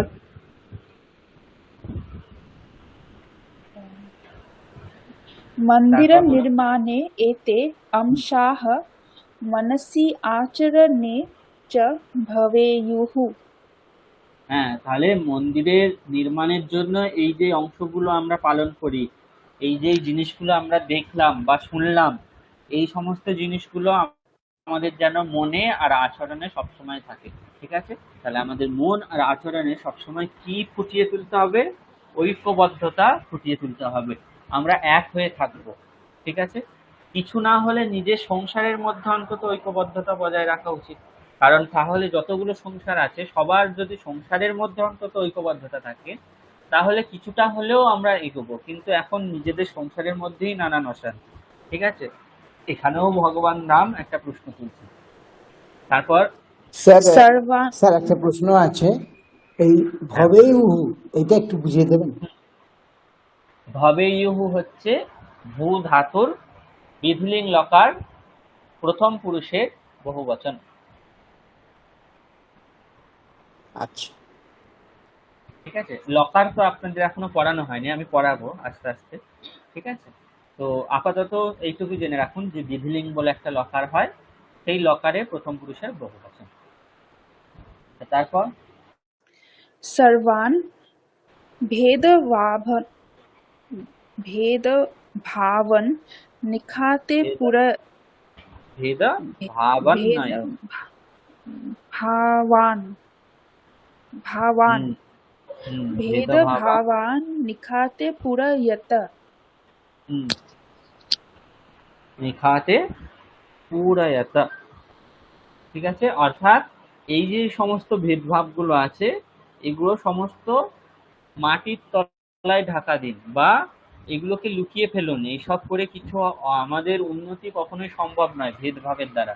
যত সমস্ত ভেদভাব আছে, এই সমস্ত ভেদভাবগুলো কোনো একটা খনিত জায়গার মধ্যে সেখানে ঢাকা দিয়ে রেখে দিয়ে ঢাকা দিয়ে দিন, মানে লুকিয়ে ফেলুন। ঠিক আছে?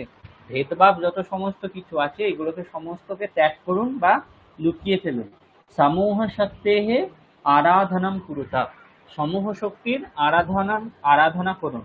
ঠিক আছে? ভেদভাব ত্যাগ করুন বা ভেদভাব লুকিয়ে সমূহ শক্তির আরাধনা করুন। আচ্ছা, তারপর বলুন।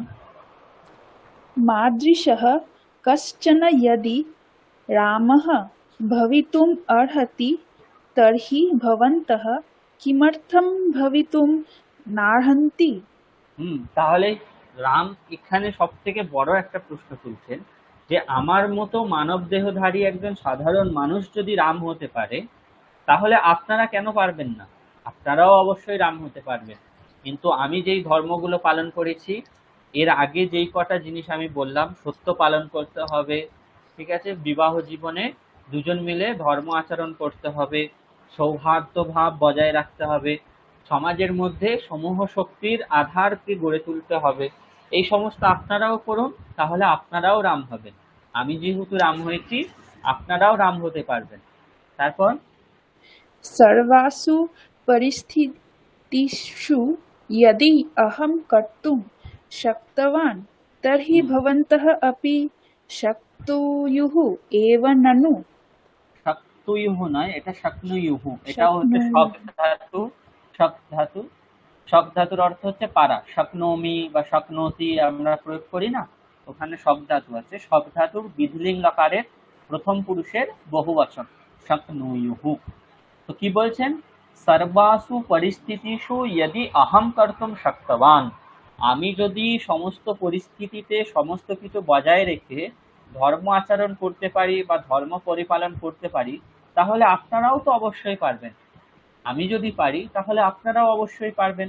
এখানে তাহলে উনি কি করছেন, এরপর আত্মবিশ্বাস মনে যোগাচ্ছেন যে আমি যেহেতু পারছি তাহলে আপনারাও পারবেন।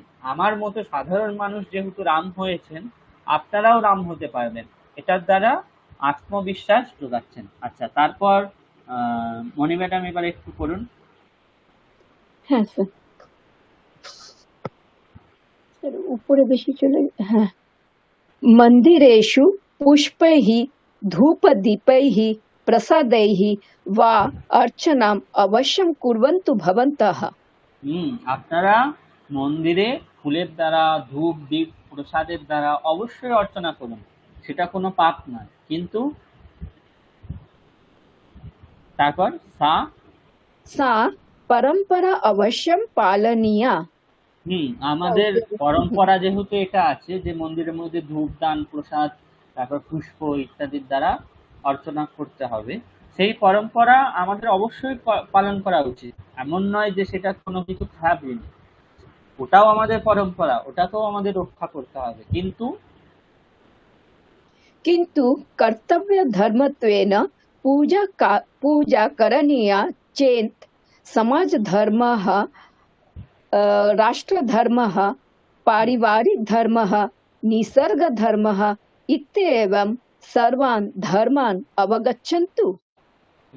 কিন্তু যদি আপনারা কর্তব্য ধর্মের দ্বারা পূজা করতে চান, তাহলে সমাজের যে সমস্ত ধর্ম, রাষ্ট্রের যে সমস্ত ধর্ম, পারিবারিক যে সমস্ত ধর্ম, আর নিসর্গ মানে সারা পৃথিবীর জন্য আপনার যে সমস্ত ধর্ম, সমস্ত ধর্ম অবশ্যই কেটে যাচ্ছে। করে বুঝিয়ে বুঝতে পারছেন ঠিকঠাক? হ্যাঁ হ্যাঁ, এক মিনিট ওয়েট করুন। হ্যাঁ, এখন শুনতে পাচ্ছেন সবাই ঠিকঠাক? হ্যাঁ স্যার, শোনা যাচ্ছে এখন। হ্যাঁ, তাহলে কি বলছেন যে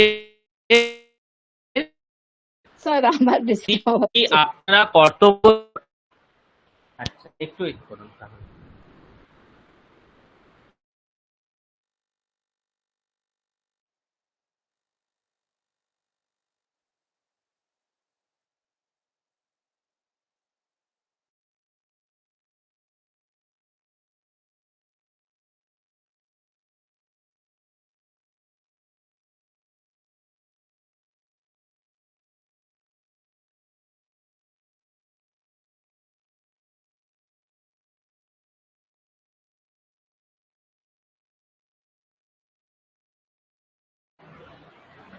এখন ঠিকঠাক শোনা যাচ্ছে? হ্যাঁ স্যার।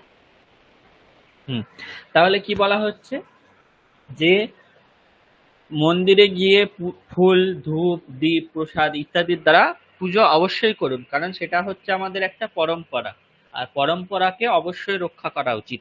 কিন্তু কর্তব্য ধর্মের দ্বারা যদি আপনারা পূজা করতে চান, তাহলে সমাজের যেই সমস্ত ধর্ম, রাষ্ট্রের যেই সমস্ত ধর্ম, পারিবারিক যেই সমস্ত ধর্ম, আর সারা পৃথিবীর প্রতি আপনার যেইটুকু ধর্ম, সেটা অবশ্যই আগে ভালো করে বুঝে নেওয়া উচিত।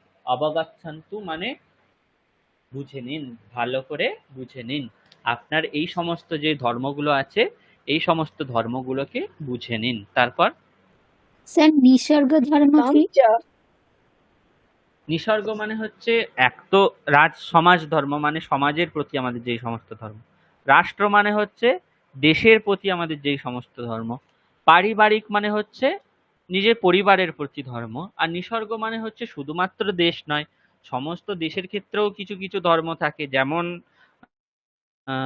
ধরুন এই যে এখন যারা আতঙ্কবাদী যারা আছে, ঠিক আছে, তারা কি করছেন? শুধুমাত্র নিজের দেশের ক্ষতি করছেন তা তো নয়, পার্শ্ববর্তী যত শান্তিপূর্ণ দেশ আছে, ঠিক আছে, তাদেরকেও কি করতে চাইছেন? সবসময় নানান রকম বিপদের মধ্যে ফেলে রাখছেন। তাহলে তারা কি করছেন? নিসর্গ ধর্ম পালন করছেন না। নিসর্গ মানে হচ্ছে পৃথিবী বা এই যে আমাদের পারিপার্শ্বিক নিজের দেশ ছাড়া আর যত সব জিনিস আছে সেগুলোকে নিসর্গ দ্বারা ধরতে পারেন এখানে, ঠিক আছে। তাহলে তাদের প্রতিও আমাদের কিছু কর্ম থাকে, সেই সব জিনিসগুলো আমাদের কি করতে হবে? ভালো করে বুঝে নিতে হবে। তারপর तं च धर्मम् अहरात्रं पालयन्तु।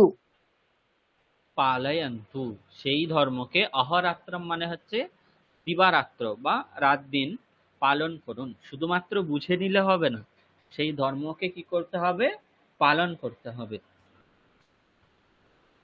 তারপর भावचित्रमात्रे হুম विग्रहमात्रे वा मां बध्वा मा स्थापयन्तु। হুম আমাকে শুধুমাত্র ভাবচিত্র মানে হচ্ছে যে সমস্ত ছবি, আর বিগ্রহ মানে হচ্ছে মূর্তি।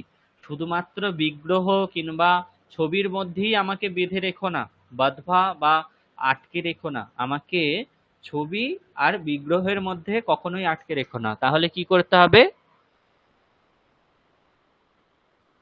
তারপর स्वीये आचरणे समूहजीवने स्वहृदये मनसि बुद्धौ च मम स्थानं परिकल्पयन्तु।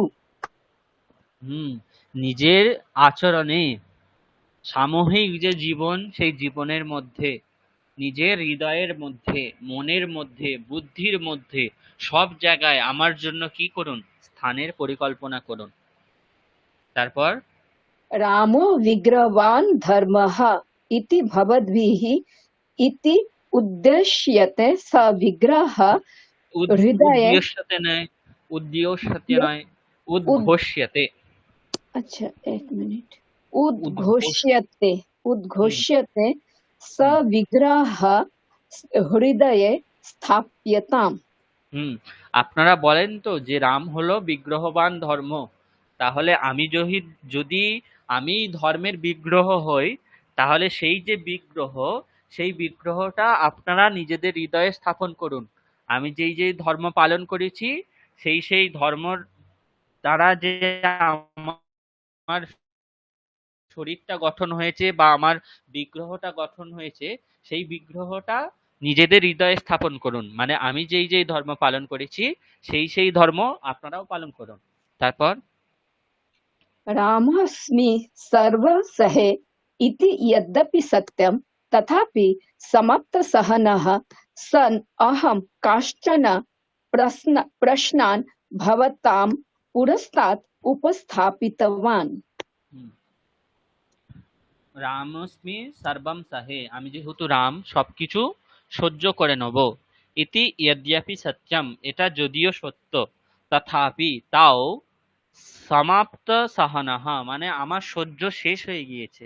আমি মানে এই জিনিসগুলো দেখে আর থাকতে পারছি না, তাই আর সহ্য করতে পারছি না।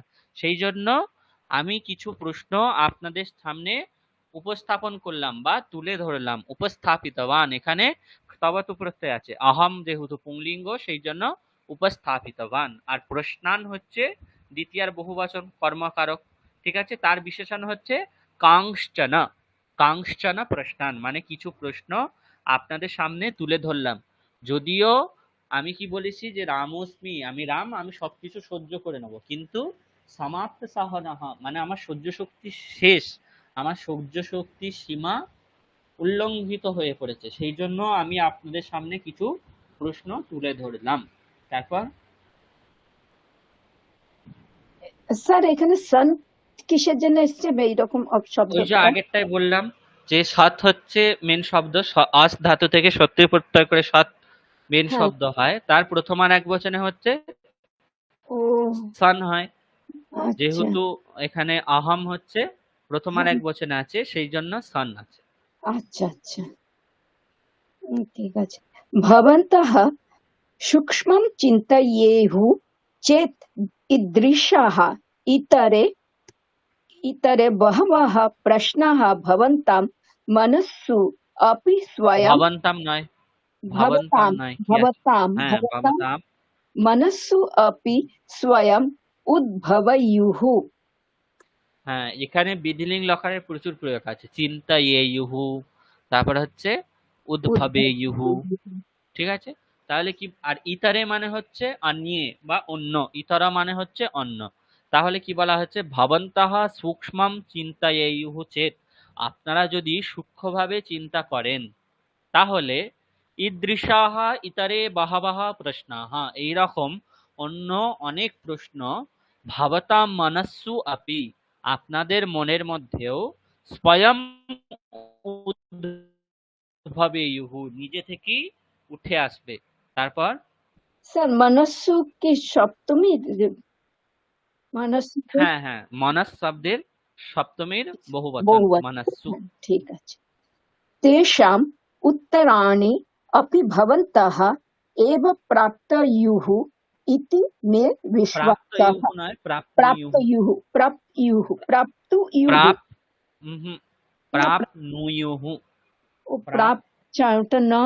আচ্ছা, प्राप्नुयुः इति मे হুম, विश्वासः। शुभम् इति मे अस्तु। इति मे विश्वासः। तेषाम् उत्तराणि अपि भवन्तः एव प्राप्नुयुः इति मे विश्वासः शुभमस्तु। তাহলে কি বলা হচ্ছে, যে আপনারা যদি সূক্ষ্মভাবে চিন্তা করেন, তাহলে এই রকম আরো নানান প্রশ্ন আপনাদের মনে নিজে থেকে উঠে আসবে, আর সেই প্রশ্নের উত্তরও আপনারা নিজেরাই খুঁজে পাবেন। এটা হলো আমার দৃঢ় বিশ্বাস। এই বলে আমি এখানেই শেষ করছি, বা শুভমস্তু, বা আপনাদের মঙ্গল হোক। এই হচ্ছে পুরো গল্প বা পুরো প্যারাগ্রাফ। এবার বলুন আপনাদের কেমন লাগলো এটা পড়ে? খুবই ভীষণ ভালো সুন্দর। লেগেছে। আর যেটা বোঝা গেল, তার মানে প্রত্যেকের মধ্যেই রাম, আমরা সবাই রামেরই অংশ, এই ভেবেই চলতে হবে। That we have got all the, গায়ের মধ্যে আমাদের সব রকমই আমাদের মধ্যে শক্তিটা রয়েছে, হুম, সেটা ব্যবহার করতে হবে। ভগবান তো সকলেই এক। ভগবান শ্রীকৃষ্ণ গীতাতে কি বলেছেন, হৃদ্দেশে অর্জুন তিষ্ঠতি। হে অর্জুনা, হৃদ্দেশে তিষ্ঠতি কহ ভগবান। ভগবান কোথায় থাকেন? আমাদের হৃদয়ে থাকেন। উপনিষদেও বলা হয়েছে, ঠিক আছে, সব জায়গাতেই বলা হয়েছে যে আমাদের মধ্যেই ভগবান আছে। তাহলে আমাদের কি করতে হবে, নিজ নিজ যেই ধর্ম, সেই ধর্ম পালন করতে হবে। আর সব থেকে বড় কথা, যিনি লিখেছেন তিনি কত সুন্দর ভেবেছেন। ঠিক আছে, লক্ষ্মণাহা বলে যিনি লেখক আছেন, আমি আপনাদেরকে পড়াবো বলে গল্প খুঁজছিলাম কিছু, যে এমনি গল্প তো রোজই পড়া হচ্ছে, ঠিক আছে, কিন্তু আগের দিন যেমন আমরা রন্না নামক একজন কবির পরিচয় জানলাম, ঠিক আছে, আজকে একটু অন্য কিছু জানি, তার জন্য এই গল্পটা আমি নিলাম। ঠিক আছে, এর দ্বারা আমাদের মনের মধ্যে একটা অবশ্যই ছাপ পড়বে, কারণ আমাদের মধ্যে সত্যি কথা বলতে কি ভগবান আমাদের মধ্যে নিহিত। তাহলে এই রকম যদি সাত্ত্বিক জিনিস আমরা করি, তাহলে আমাদের সকলের মধ্যে একটা সাত্ত্বিক ছাপ অবশ্যই পড়বে, অবশ্যই পড়বে। সেটা হয়তো দীর্ঘস্থায়ী হবে না, ক্ষণস্থায়ী কিংবা আজকের মধ্যেও, কিন্তু এই যে কিছুক্ষণের জন্যও আমাদের মনে একটা সাত্ত্বিক প্রভাব জেগে উঠলো, এটা একটা খুব বড় জিনিস। ঠিক আছে, আর আমরা সবসময়ই বলি যে রামো বিগ্রহবান ধর্মঃ, অথবা পুরুষোত্তম রাম। কেন রামকে আমরা পুরুষোত্তম বলি বা বিগ্রহবান ধর্ম বলি? তার কারণ এইগুলো, রাম সত্যিই এই জিনিসগুলো অক্ষরে অক্ষরে পালন করেছেন। ঠিক আছে, আমাদের একজন আচার্য আছেন, আচার্য আছেন বলতে উনি এখন আমাদের ইউনিভার্সিটিতে আর চাকরি করেন না। আহ, ওনার নাম হলো বেঙ্কটরমন ভট্ট স্যার। উনি যখন রাম ভগবানের নিয়ে কিছু বলতেন, চোখ দিয়ে জল পড়তো না। উনি খুব বড় একজন কি বলবো, সাধক বলতে পারেন, উনি অনেক সাধনা করেন জীবনে। তো রামের নিয়ে বলতে গেলে ওনার চোখ দিয়ে জল পড়তো। আর উনি একটা কথা বলতেন যে রাম হচ্ছে এমন একটা ক্যারেক্টার যাকে বর্ণনা করতে গেলে আমার চিত্ত অর্থাৎ আমার যে মন সেটা জমে যায়, আমি কথা বলতে পারি না, আমার বুক ফেটে যায়, মানে একটা অসহ্য আনন্দ হয়, আবার মানে সেই আনন্দের জন্য আমি কথা বলতে পারি না, চোখে জল আসে, এরকম হয় উনি বলতেন। তো আমরা স্যারকে দেখেছি যে রামের নিয়ে বর্ণনা করতে গিয়ে স্যার কিভাবে মানে আনন্দ অশ্রু বহন করতেন। ঠিক আছে, তো সেই জন্যই এই ভালো জিনিসটা পেলাম বলে আপনাদের জন্য শেয়ার করলাম। তার থেকে বড় কথা, আমরা যে কটা প্রত্যয় পড়েছি মোটামুটি দেখুন, আমরা স্তবত প্রত্যয় পড়েছি, স্থ প্রত্যয় পড়েছি, শ্রোত্রী প্রত্যয় পড়েছি, তারপর ত্বয়া প্রত্যয় পড়েছি, তুমন প্রত্যয় পড়েছি। প্রায় সমস্ত প্রত্যয়গুলো প্রতিটা বাক্যের মধ্যে আছে, এমন কোনো বাক্য নেই যেখানে এই প্রত্যয়গুলোর মধ্যে একটাও কোনো প্রত্যয় নেই। প্রায় সমস্ত বাক্যে এই যতগুলো প্রত্যয় আমরা পড়েছি প্রায় সমস্ত প্রত্যয়ই প্রযুক্ত হয়েছে। ঠিক আছে, সেই জন্য আরো এই গল্পটা নেওয়া, যার জন্য আপনাদের ওই প্রত্যয়গুলোর অভ্যাস হয়। কারণ এর আগে আগে যেই গল্পগুলো পড়েছি ওখানেও এই জিনিসগুলো ছিল, কিন্তু এত ভূয়িষ্ঠভাবে ছিল না। এখানে মানে প্রতিটা লাইনে লাইনে ওই যেই প্রত্যয়গুলো আমরা পড়েছি সেই প্রত্যয়গুলোর উদাহরণ কিছু না কিছু কিছু না কিছু রয়েছে। ঠিক আছে, সেই জন্য আরো আপনাদের এই গল্পটা পড়ানো। আর ওভারঅল তো একটা বিরাট মেসেজ আপনাদের কাছে পৌঁছে গেল। ঠিক আছে, সব থেকে ভালো লাগলো যিনি লিখেছেন তিনি এত সুন্দরভাবে ভেবেছেন যে রামও কখনো কথা বলতে পারে, নিজে কথা বলে নিজের যে মনের ভাব বা নিজের যে মনের আশা সেটা যে জানাচ্ছেন, এখন পরিকল্পনা করলেও এগুলো সত্যি একটা আলাদাই অনুভূতি জেগে ওঠে মনে। ঠিক আছে, তাহলে সকলের ভালো লেগেছে, আমারও ভালো লাগলো, আপনারা সুন্দর পড়েছেন প্রায় সকলেই। আর এখনো মনে আছে আপনাদের প্রত্যয়গুলো, এটা জেনেও খুব ভালো লাগলো। তো এইভাবে আমরা মোটামুটি এখন যতদিন ক্লাস হবে, এখনো তো আপনাদের পরীক্ষা নিয়ে কিছু মেসেজ আসেনি আমাদের কাছে, তাহলে যতদিন ক্লাস হবে প্রথমে আমরা একটুখানি পড়বো, তারপর কিছু নতুন জিনিস শিখবো। ঠিক আছে, তাহলে আজকের গল্পে আমি এখানেই শেষ করছি। এরপর আমরা যে লকার পড়ছিলাম সেই লকারটা অল্প বিস্তারে দেখবো আর একবার। ঠিক আছে, তাহলে এই যে পড়া হলো এখান থেকে আপনাদের কারো কিছু প্রশ্ন আছে?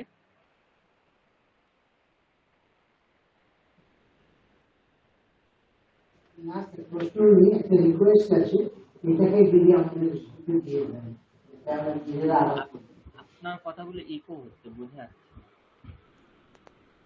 আমি বলছি যে যদি আমরা আমাদের গ্রুপে দিয়ে দেন, যাতে আমরা আবার নিজেরা পড়ে নিতে পারি। অবশ্যই অবশ্যই এটা গ্রুপে দিয়ে দেবো, কিন্তু সমস্যা হচ্ছে এই যে গল্পটা আছে এটা ডাউনলোডের অপশন দেয়নি ওরা। ঠিক আছে, তো আমি লিঙ্কটা আপনাদের পাঠিয়ে দেবো, আপনাদের একটু হ্যাঁ স্যার, খুঁজে লিঙ্কটা দিয়ে দেবেন, আমরা পড়ব। ঠিক আছে, আমি এটা ডাউনলোড করার অনেক চেষ্টা করলাম কিন্তু হচ্ছে না। সেই জন্যই, যার জন্যই আপনাদের একটু পড়তেও কষ্ট হয়েছে, আমি বুঝতে পেরেছি, লেখাগুলোও ছোট ছোট লাগছে তো। আসলে এটা ইউনিকোড ফর্মে করা আছে, সেখান থেকেই পড়ছিলাম, ওটাই স্ক্রিন শেয়ার করা আছে। ডাউনলোড যেহেতু করা যাচ্ছে না, বেশি করে জুমও করা যাচ্ছে না। ঠিক আছে, স্যার এটা কি কোনো পত্রিকাতে পাবলিশ হয়েছিল? হ্যাঁ হ্যাঁ, আমি আপনাদের যে পত্রিকাটা পড়তে বলেছি সম্ভাষণ শব্দ, ওখানেই আচ্ছা আছে এটা। আচ্ছা আপনারা সকলে চেষ্টা করবেন এই পত্রিকাটা প্রতি মাসে মাসে বেরোয়। ঠিক আছে, তো সাবস্ক্রিপশন নিতে হবে না, কিন্তু এক মানে এক মাস যদি পিছিয়ে পড়েন, অর্থাৎ এপ্রিল মাসে যদি মার্চেরটা পড়তে চান তাহলে মার্চেরটা ওরা অ্যাভেলেবেল করে দেয়। আপনি হয়তো ডাউনলোড করতে পারবেন না, কিন্তু অনলাইন গিয়ে ফ্রি পড়তে পারবেন। ঠিক আছে, তো চেষ্টা করবেন প্রতি মাসের পত্রিকাটা পড়ার। এই সম্ভাষণ পত্রিকার মধ্যে অনেক সুন্দর সুন্দর জিনিস থাকে। ঠিক আছে, এত সুন্দর সুন্দর নতুন নতুন শব্দ পাবেন আপনারা, মানে আগের দিন যেমন আমরা দেখলাম একটা বলয় শব্দ, ঠিক আছে, সন্দীপ বাবু জানতেন কিন্তু আমার ওইটা জানা ছিল না, আমার নতুন জানা হলো যে বলয় মানে হচ্ছে চুরি ইত্যাদি সমস্ত কিছু। এই সমস্ত নানান শব্দ আপনারা জানতে পারবেন। তার আর উপরান্তু তো সব থেকে বিশেষ উপকার যেটা, সেটা হচ্ছে আপনারা যা শিখছেন সেটা নিজের চোখের সামনে, আপনারা বারবার বলেন না যে আরো কিছু উদাহরণ দেখলে কিংবা প্র্যাকটিস করলে, আরো কিছু উদাহরণ দিয়ে বোঝালে। আমাকে বোঝাতে হবে না, আপনারা তখন নিজেই দেখবেন নানান উদাহরণ খুঁজে পাচ্ছেন, নিজেরাই সেগুলো মনে মনে ভাবছেন যে হ্যাঁ আমরা এটা পড়েছিলাম, এটা বুঝেছি, এটা পরীক্ষা দেবো। ঠিক আছে, এগুলো আপনারা যখন নিজেরা অনুভব করবেন তখন ভিতর থেকে আনন্দ আসবে, আর ভিতর থেকে যত আনন্দ আসবে তত আপনাদের শেখা যে জিনিস সেটা সার্থকতা লাভ করবে।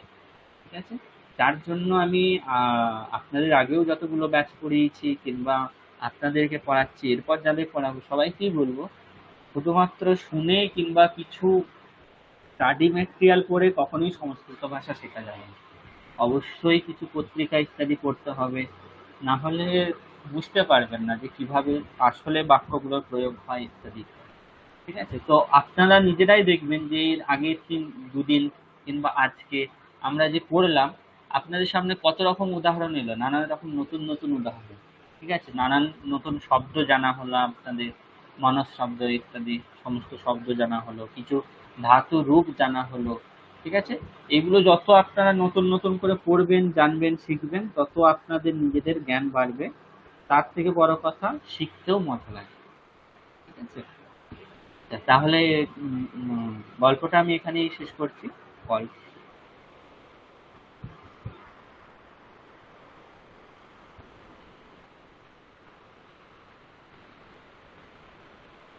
এই স্ক্রিনটা সকলে দেখতে পাচ্ছেন?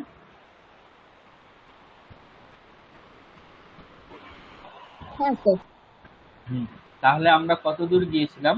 এই ভবিষ্যৎকাল পর্যন্ত কিছু কিছু উদাহরণ দেখেছিলাম। বর্তমানে যে লট লকার হয় তার কিছু উদাহরণ দেখেছিলাম, অতীতকাল অর্থে যে লং লকার হয় তার কিছু উদাহরণ দেখেছিলাম, আর ভবিষ্যৎকাল অর্থে লিট লকার হয় তার কিছু উদাহরণ দেখেছিলাম। মনে পড়ছে তো এটা সকলে?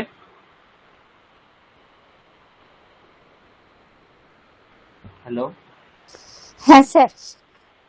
আচ্ছা, এরপর তাহলে আমরা দেখব যে সংস্কৃতে 10টা লকার কি কি। ঠিক আছে, এটাও আপনাদের বলেছিলাম যে 10টা লকার কি কি আছে। লট লকার, লিট লকার, লুট লকার, লুট লকার, লিট লকার, লোট লকার, লং লকার, বিধলিং লকার, আশেরলিং লকার, লুং লকার আর লিং লকার। এইগুলো হচ্ছে 10টা লকার। এর মধ্যে আমরা বলেছিলাম 1, 4 আর 6, এই তিনটে লকার আমরা সাধারণত সবসময় প্রয়োগ করতে অভ্যস্ত। 1 নম্বর লকার, 4 নম্বর লকার আর 6 নম্বর লকার। 1 নম্বর লকারের দ্বারা আমরা বর্তমান কালকে বোঝাই, 4-এর দ্বারা লিট লকারের দ্বারা ভবিষ্যৎকে, আর লং এর দ্বারা অতীতকে। ঠিক আছে, এরপর আমি বলেছিলাম যে বাকি যেই লকারগুলো আছে সেইগুলোর কি অর্থ সেটা আমরা দেখব। তো সেগুলো দেখবার জন্য দেখুন এবার কি বলা হচ্ছে, যে 10টা লকারের মধ্যে দশসু লকারেষু লট, লিট, লুট, লিট, লং, লুং, এই যে 6টা লকার, লট লকার, লিট লকার, লুট লকার, লিট লকার, লং লকার আর লুং লকার, এই যে 6টা লকার, এই 6টা লকারের দ্বারা ডাইরেক্ট ক্রিয়ার কাল বোঝানো হয়। অর্থাৎ যেমন বর্তমান হচ্ছে একটা ক্রিয়ার কাল, অতীত হচ্ছে একটা ক্রিয়ার কাল, ভবিষ্যৎ হচ্ছে একটা ক্রিয়ার কাল, সেই রকমই আরো কিছু ক্রিয়ার কাল আছে। তো এই যে 6টা লকার, এই 6টা লকারের দ্বারা ক্রিয়ার কাল ডাইরেক্ট বোঝানো হয়। আর বাদ বাকি যে অবশিষ্ট 4টে লকার, লোট লকার, বিধিলিং লকার, আশেরিলিং লকার আর লিং লকার, এই যে 4টে লকার, এগুলোর দ্বারা কি হয়, ক্রিয়ার দশা বোঝানো হয়। ক্রিয়ার কাল বিশেষভাবে বোঝানো হয় না, কিন্তু ক্রিয়ার দশা বোঝানো হয়। সেই দশাগুলো কি কি সেগুলো আমরা পরে দেখব। ঠিক আছে, কিন্তু আপাতত জেনে রাখুন যে প্রথম যে 6টা লকার আছে অর্থাৎ লট, লিট, লুট, লিট, লং, লুং, এই যে লকারগুলো আছে এগুলোর দ্বারা ডাইরেক্ট ক্রিয়ার কাল বোঝানো হয়। ঠিক আছে, আচ্ছা, ক্রিয়ার কাল বোঝাবার আগে আপনাদের একটা জিনিস বলি। সংস্কৃতে 3টে শব্দ আছে, একটা হচ্ছে অদ্যতন, দুটো শব্দ আছে, একটা হচ্ছে অদ্যতন আর একটা হচ্ছে অনদ্যতন। অদ্যতন মানে হচ্ছে যেটা আজকে হচ্ছে সেটাকে বলা হয় অদ্য, মানে হচ্ছে আজকে, আর তন মানে আজকের। আজকের এইটাকে সংস্কৃতে বলা হয় অদ্যতন। আর গতকাল কিংবা আগামীকাল হলে অনদ্যতন, কারণ সেটা আজকে নয়। ন অদ্য অনদ্য, ন অদ্যতন অনদ্যতন। ঠিক আছে, আজকেরটাকে বলা হয় অদ্যতন আর আগামীকাল কিংবা গতকালকে বলা হয় অনদ্যতন। তাহলে এই দুটো জিনিস সকলে বুঝেছেন, অদ্যতন আর অনদ্যতনের পার্থক্য কি? হ্যাঁ স্যার। এবার দেখুন তাহলে প্রথম যে 6টা লকার সেগুলোর অর্থ আবার আমরা একটা একটা করে দেখি। প্রথমে হচ্ছে লট লকার। লট লকারের বর্তমান কাল অর্থ এটা আমরা সকলেই জানি। আর বর্তমান কাল নিশ্চয়ই আগামীকাল কিংবা গতকাল হয় না, যেই সময়ে আছে সেই সময়ই হয়, সেই জন্য বর্তমানের কালের ক্ষেত্রে বিশেষ কিছু বলার নেই। কিন্তু যেগুলো বলার আছে সেটা হচ্ছে লিট লকার, লং লকার আর লুং লকার, 2, 5, 6 এইগুলো নিয়ে বিশেষ বলার আছে। তো সাধারণত আমরা কি করি, সব জায়গাতেই অতীতকাল বোঝাতে লং লকারের প্রয়োগ করি। এই যে 5 নম্বর যে লকারটা আছে লং লকার, সেই লং লকারটা সব জায়গায় আমরা প্রয়োগ করি অতীতকাল বোঝাবার জন্য। কিন্তু আসলে অতীতকাল বোঝাবার জন্য ভূতকালও মানে হচ্ছে অতীতকাল, ভূতকাল মানে হচ্ছে অতীতকাল। তাহলে দেখুন ভূতকাল বোঝাবার জন্য এই যে 2 নম্বর, 5 নম্বর আর 6 নম্বর এই 3টে লকার আছে। ঠিক আছে, তাহলে এবার আমাদের মনে প্রশ্ন আসতে পারে যে একটা জিনিসকে বোঝাবার জন্যই আমরা 3টে জিনিস কেন ব্যবহার করব, একটার দ্বারাই একটা জিনিস বোঝাবো, তাহলে আরো শর্টকাটে হবে। ঠিক আছে, কিন্তু এখানে একটু সূক্ষ্ম ভেদ আছে, সেটা হচ্ছে কি, তার জন্য আমি এখানে লিখে দিচ্ছি, দেখবেন যে এতেষাম লকারাণাম প্রায়ঃ সমানঃ অর্থঃ স্বীক্রিয়তে। ঠিক আছে, লকারদের প্রায় সমানই অর্থ স্বীকার করা হয়, কারণ 3টে লকারেরই কি অর্থ, ভূতকাল অর্থ, কিন্তু তেষাম অর্থে সূক্ষ্মঃ ভেদঃ अस्ति, কিন্তু তাদের অর্থে একটু সূক্ষ্ম ভেদ আছে। সেই ভেদটা কি? তো দেখুন, আমরা সাধারণত অতীতকাল মানেই লং লকার প্রয়োগ করি, কিন্তু অদ্যতন ভূতকাল বোঝাবার জন্য 6 নম্বর যে আছে, অর্থাৎ আজকের যে অতীত, অর্থাৎ রাত 12টা থেকে এতক্ষণ পর্যন্ত আমরা যা যা করেছি, এটা হচ্ছে অদ্যতন ভূতকাল, মানে আজকে অতীত। ঠিক আছে, রাত 12টা থেকে আজকের কাল হিসেবে গণনা করা হয়। তো রাত 12টা থেকে এখনো পর্যন্ত আমরা যা যা করেছি, তো রাত 12টা থেকে আমরা কি করেছি, প্রায় ভোরবেলা অবধি ঘুমিয়েছি, ভোরবেলা ঘুম থেকে উঠেছি, তারপর ব্রাশ করেছি, প্রাতঃকৃত্য যা যা আছে সেগুলো করেছি। ঠিক আছে, স্নান করেছি, ইউনিভার্সিটি গিয়েছি, ক্লাস করেছি, ক্লাস করিয়েছি, খেয়েছি, আবার বাড়ি এসেছি, এসে আপনাদের ক্লাস নিতে শুরু করেছি। তাহলে এই যে জিনিসগুলো করছি আমি, এগুলো সব কি হচ্ছে, অদ্যতন, কারণ আজকেই আমি করেছি। আর এটা হচ্ছে অতীতকাল, কারণ এগুলো আমি করে ফেলেছি। ঠিক আছে, তাহলে অদ্যতন অতীতকাল বোঝাতে গেলে লুং লকারের প্রয়োগ করতে হয়। আমরা সাধারণত কি সব লকারের ক্ষেত্রে, এই সব অতীতকালের ক্ষেত্রেই লং লকার প্রয়োগ করি, কিন্তু আসলে অদ্যতন যদি অতীতকাল বোঝাতে চান, মানে আজকের যে অতীতকাল, সেটা বোঝাবার জন্য লং লকার। আচ্ছা, এরপর তারপরে হচ্ছে ধরুন রাত 12টার আগে আগে যত কিছু হয়েছে সেটা হচ্ছে অনদ্যতন অতীত, মানে আজকের নয়, আজকের থেকে অন্য দিনে এগুলো হয়েছে। ঠিক আছে, সেটাকেও আবার দুটো ভাগ করা হয়েছে, একটা হচ্ছে পরোক্ষ, 2 নম্বর যে আছে পরোক্ষ, আর এটা হচ্ছে প্রত্যক্ষ। প্রত্যক্ষ মানে হচ্ছে আমরা যেগুলোকে চোখে দেখেছি, আর পরোক্ষ মানে হচ্ছে আমরা যেগুলোকে চোখে দেখিনি। ঠিক আছে, তাহলে এগুলো আজকে হয়নি, গতকাল কিংবা গত পরশু, তার থেকে আগে কখনো হয়েছে, সেগুলোকে যদি আমরা দেখে থাকি, সেগুলো বোঝাতে গেলে লং লকারের প্রয়োগ করতে হয়। আর সেগুলো যদি আমরা দেখে না থাকি, তাহলে পরোক্ষ এই লিট লকারের প্রয়োগ করতে হয়। যেমন ধরুন লুং লকার দিয়ে, যেমন আমি সকালে বিদ্যালয়ে গিয়েছি। ঠিক আছে, তাহলে অহম বিদ্যালয়ম অগমম, মানে আমি বিদ্যালয়ে গিয়েছি। গম ধাতুর লুং লকারে রূপ হয় উত্তম পুরুষের একবচনে অগমম। ঠিক আছে, আমি বিদ্যালয়ে গিয়েছি, আজকেই গিয়েছি, কিন্তু এমন নয় যে আমি গতকাল গিয়েছি সেটাকে লুং লকারের দ্বারা বোঝাচ্ছি, আজকেই গিয়েছি সেটাকে আমরা বোঝাচ্ছি। আচ্ছা ঠিক আছে, এবার আমি বলছি যে গতকাল আমার বাবা মাঠে কাজ করছিল। দেখুন গতকাল করেছিল, এটাও অতীতকাল। ঠিক আছে, আর কিন্তু এর মধ্যে একটা পার্থক্য হচ্ছে, গতকাল বাবা যখন মাঠে কাজ করছিল সেটা আমি প্রত্যক্ষভাবে দেখেছি। ঠিক আছে, সেই জন্য হচ্ছে অনদ্যতন ভূতকাল, কিন্তু সেটা হচ্ছে প্রত্যক্ষ, সেটাকে বোঝাবার জন্য লং লকার। তাহলে আমি যদি আমার বাবাকে মাঠে দেখেছি, এটা যদি আমি সংস্কৃতে অনুবাদ করি তখন গম ধাতুর লং লকারের রূপ হয় অগাচ্ছাৎ। তাহলে পিতা হ্যः ক্ষেত্রম অগচ্ছৎ, মানে বাবা কালকে মাঠে গিয়েছিলেন।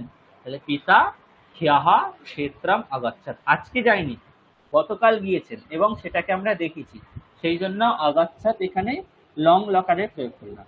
এরপর লিট লকার। লিট লকার কখন হবে? যেটা আজকে হয়নি, অন্যদিন হয়েছে এবং পরোক্ষ, যেগুলোকে আমরা দেখি। যেমন হচ্ছে ভগবান রাম ছিলেন, ঠিক আছে? তাহলে আমরা যদি এটাকে সংস্কৃত অনুবাদ করি তখন আমাদের লিট লকারে প্রয়োগ করতে হবে, কারণ ভগবান রাম ছিলেন, আমরা ভগবান রামকে দেখিনি, উনি হলেন পরোক্ষ, ঠিক আছে? তাহলে ভগবান রামः, ভূ ধাতুর লিট লকারের প্রথম আর এক বচনের রূপ হয় বাভুবা, সেই জন্য কি উদাহরণ হবে? রামः বাভুবা। লং লকারের ক্ষেত্রে পিতা হ্যः ক্ষেত্রম অগচ্ছৎ। আর লুং লকারের কি হবে? আহম অদ্য বিশ্ববিদ্যালয়ম আগমম। তাহলে তিনটে লকার, ভূতকাল বোঝাবার জন্য তিনটে যে লকার, লিট লকার মানে হচ্ছে আজকে হয়নি, অনেকদিন আগে হয়েছে এবং সেগুলোকে আমরা দেখিনি, সেরকম অর্থ হলে লিট লকার। যদি ধরুন আজকে হয়নি, অন্য দিন হয়েছে, সেগুলোকে আমরা দেখেছি, তাহলে হচ্ছে লং লকার 5 নম্বরটা। আর যেগুলো আজকেই হয়েছে সেটার ক্ষেত্রে হচ্ছে লং লকার। তাহলে তিনটে লকারের দ্বারা কিভাবে সূক্ষ্ম অর্থের ভেদাভেদ বা অর্থ পার্থক্য গঠে উঠছে এটা সকলে বুঝতে পেরেছেন?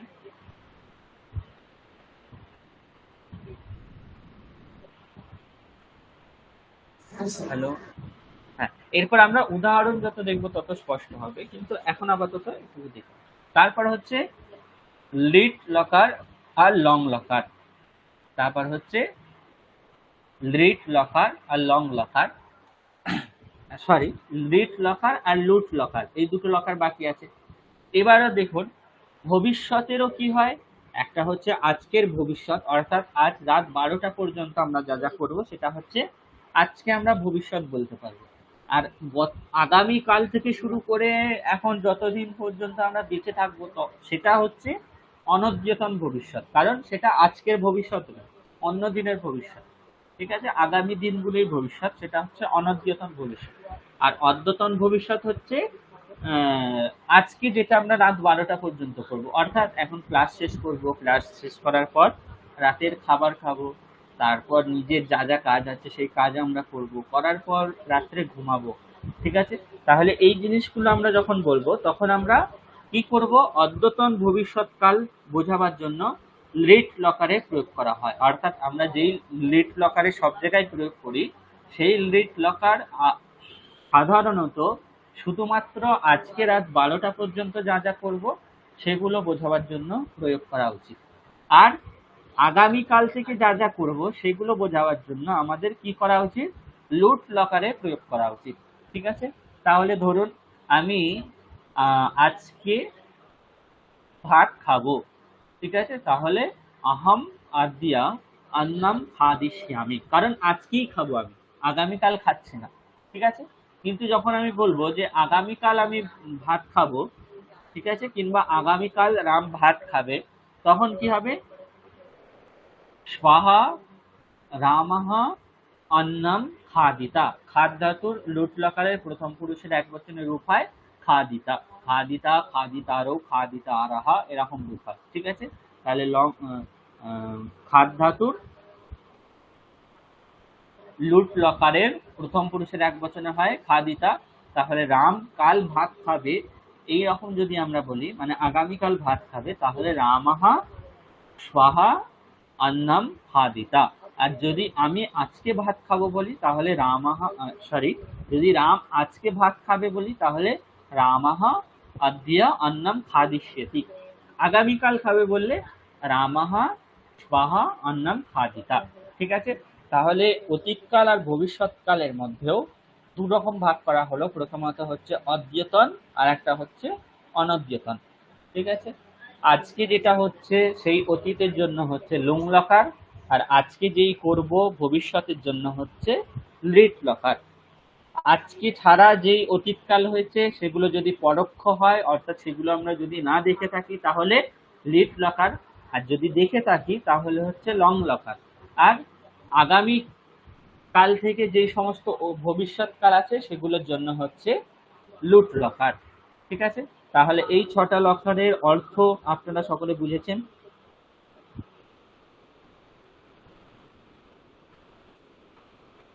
হ্যাঁ স্যার। হুম, আচ্ছা, সকলের কাছে অর্থগুলো স্পষ্ট হয়েছে তো? স্যার ওই শব্দগুলো তো বড় কঠিন, তাহলে আমরা যেমন শত্রিশান কিছু কিছু ক্ষেত্রে ব্যবহার করেছি, এইসব ক্ষেত্রেও কি কোনো সেরকম কিছু আছে? হ্যাঁ, অবশ্যই আছে। সত্যি প্রত্যয় আপনারা কোন অর্থে ব্যবহার করছেন? বর্তমান কাল অর্থে। বর্তমান, হ্যাঁ। ঠিক আছে, সানজ প্রত্যয় কোন অর্থে ব্যবহার করছেন? বর্তমান কাল অর্থে।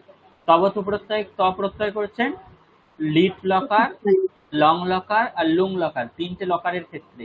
ঠিক আছে, আচ্ছা এগুলো হচ্ছে সব এক একটা করে কি বলবো মানে এক্সট্রা জিনিস। ঠিক আছে, এক তো আপনি ধাতুরূপ মনে রাখতে পারেন, ধাতুরূপ যদি মনে রাখতে কষ্ট হয় তাহলে আপনি তবত প্রত্যয় কিংবা স্বপ্রত্যয়ে সাহায্য নিতে পারেন। ঠিক আছে, এই হচ্ছে ব্যাপার। তাহলে মোটামুটি 6টা লকারের অর্থ সকলে বুঝতে পেরেছেন? হ্যাঁ স্যার, বোঝা তো গেছে। অ্যাপ্লিকেশনটা অ্যাপ্লিকেশনটা দেখবার আগে আমাদের আরো যে 4টে লকার আছে সেই লকারগুলোর অর্থ দেখতে হবে, আর ওই লকারগুলোর অর্থ একটু ডিটেলসে বলতে হবে, সেই জন্য ওগুলো আবার পরের দিন আমরা দেখব। ঠিক আছে, কারণ ওই সমস্ত ক্রিয়ার দশা বোঝানো হবে, তো ক্রিয়ার দশা বোঝাতে গেলে ক্রিয়ার কি কি দশা হতে পারে, কোন দশায় কোন লকার হয়, সেগুলো একটু সময় লাগবে। ঠিক আছে, তো পরের দিন আমরা যেই 4টে লকার বাকি থাকলো সেগুলোর অর্থ দেখবো। আজকের যেই 6টা লকার করলাম সেগুলো আর একবার দেখবো, তার সঙ্গে সঙ্গে টোটাল 10টা লকারের কিছু কিছু করে উদাহরণ দেখবো। ঠিক আছে, আজকে তাহলে যা যা পড়ানো হলো সকলে বুঝতে পেরেছেন? হ্যাঁ স্যার। স্যার এগুলো পরীক্ষায় কিভাবে আসবে? এগুলো আমি পরীক্ষায় আপনাদের নাও দিতে পারি, কারণ এগুলো আমি আপনাদের এক্সট্রা পড়াচ্ছি। Thank you sir. হ্যাঁ, যদিও দিই আপনাদের সহজই লাগবে সেরকম দেবো, যেমন লিট লকার, লং লকার আর লট লকার, এগুলো আপনারা প্রায় সকলেই শুনতে এবং পড়তে প্লাস কাজও হয়তো কিছু কিছু করেছেন এই লকারগুলো নিয়ে। আর রামः খাদতি, রামः अन्नं খাদতি, রামः চলচ্চিত্রম দ্রক্ষ্যতি, দেখবে বা খাদিষ্যতি, রামः अन्नं খাদিষ্যতি, এই জিনিসগুলো তো আপনারা অনুবাদ করতেই পারবেন। ঠিক আছে, এগুলো তো করতে কোনো সমস্যা হবে না। যদিও আমি দিই সহজ দেবো। ঠিক আছে, আমি যে আপনাদের 10টা লকার পড়াচ্ছি মানে 10টা লকার থেকেই কোশ্চেন থাকবে এর কোনো মানে নেই, আপনাদের জেনে রাখার জন্য আমি আলাদাভাবে আপনাদের পড়াচ্ছি এটা। ঠিক আছে, স্যার, হ্যাঁ বলুন। হ্যাঁ আগামী 8-10 দিন আমি থাকবো না, বাইরে যাচ্ছি। তো আপনি কি ইতিমধ্যে সিলেবাসের কিছু ডিসকাস করবেন, মানে কবে পরীক্ষা হবে, কি হবে না হবে? না, এখন তো আমরা কিছু বলতেই পারছি না, কারণ আমাদের কাছে এখনো পরীক্ষা নিয়ে কিছুই নোটিশ নেই। ঠিক আছে, যদি সেরকম কিছু থাকে তাহলে আমি অবশ্যই আপনাদের গ্রুপে জানাবো, এবং কি কি সিলেবাস আমি রাখতে চাই সেটাও জানাবো। আপনাদের মতামত আমি গ্রুপে জানাতে বলবো, তারপর আপনাদের মতামত নেওয়ার পর তারপরই একটা সিলেবাস কিছু তৈরি করা হবে। ঠিক আছে, তো এখনই সিলেবাস নিয়ে অত ভাবনা চিন্তা করার কিছু নেই। আপাতত এইটুকু জেনে রাখুন, আমি যে কটা প্রত্যয় পড়িয়েছি, কারক বিভক্তি নির্ণয় যেইভাবে পড়িয়েছি, বাচ্য পরিবর্তন যেইভাবে পড়িয়েছি, ঠিক আছে, সমস্ত কিছু জিনিস থেকে প্রশ্ন অবশ্যই থাকে। এখন যে আমি লকারটা নিয়ে কিংবা আত্মনেপদ পরস্মৈপদ নিয়ে কিছুদিন আগে পড়িয়েছিলাম, সেগুলো থেকে প্রশ্ন থাকতেও পারে, থাকলেও কোন জায়গাগুলো থেকে থাকবে সেগুলো আমি আপনাদের আলাদাভাবে অবশ্যই জানিয়ে দেবো। ঠিক আছে, হ্যাঁ, thank you sir, thank you. হ্যাঁ, আর একটা জিনিস, আমি আপনাদের সংস্কৃত ভাষা নিয়ে লিখতে বলেছিলাম, এখনো অনেকে লেখেননি, তো এর পরের বৃহস্পতিবারের মধ্যে কিন্তু অবশ্যই সকলে লিখে দেওয়ার চেষ্টা করবেন। ঠিক আছে, আমি আপনাদের কিছু হ্যাঁ জিনিস পাঠিয়েছিলাম, ওগুলো পড়বেন, তার সঙ্গে সঙ্গে আপনাদের নিজেদের কিছু বক্তব্য থাকলে সেগুলো অ্যাড করবেন, দিয়ে নিজেদের ভাষায় ছোট ছোট বাক্যে লিখবেন। ঠিক আছে, স্যার, আপনি বলেছিলেন কিছু টপিক দেবেন যেগুলো পরীক্ষায় আসবে, আমাদেরকে তৈরি করে রাখতে। তো ওগুলো আমি আস্তে আস্তে একে একে দিয়ে দেবো। আর স্যার আমি একটা কিছু লিখে পাঠিয়েছিলাম সংস্কৃতে, ওটা একটু প্লিজ চেক করুন না স্যার, আমি ওটা হাইলাইট হ্যাঁ করে আমি দিচ্ছি দেখেছি। আবার। ঠিক আছে ঠিক আছে, স্যার, আপনি একবার কি দেখেছেন না? হাইলাইট। দেখেছেন মনে ব্লু মার্ক তো টিক মার্ক ছিল, তো কি ভুল কি ওটা একটু বলে দিন না। আপনি, আমি আরেকবার দেখে আপনাকে জানাচ্ছি, ঠিক আছে? হ্যাঁ হ্যাঁ প্লিজ স্যার, থ্যাংক ইউ। ঠিক আছে। আজকের ক্লাস তাহলে আমি এখানেই শেষ করছি। আপনাদের সকলকে আমার সশ্রদ্ধ প্রণাম। ধন্যবাদ। হ্যাঁ, প্রণাম স্যার, আপনাকে নমস্কার স্যার, শুভরাত্রি, ভালো ভালো থাকবেন। থাকবেন। জয় ঠাকুর।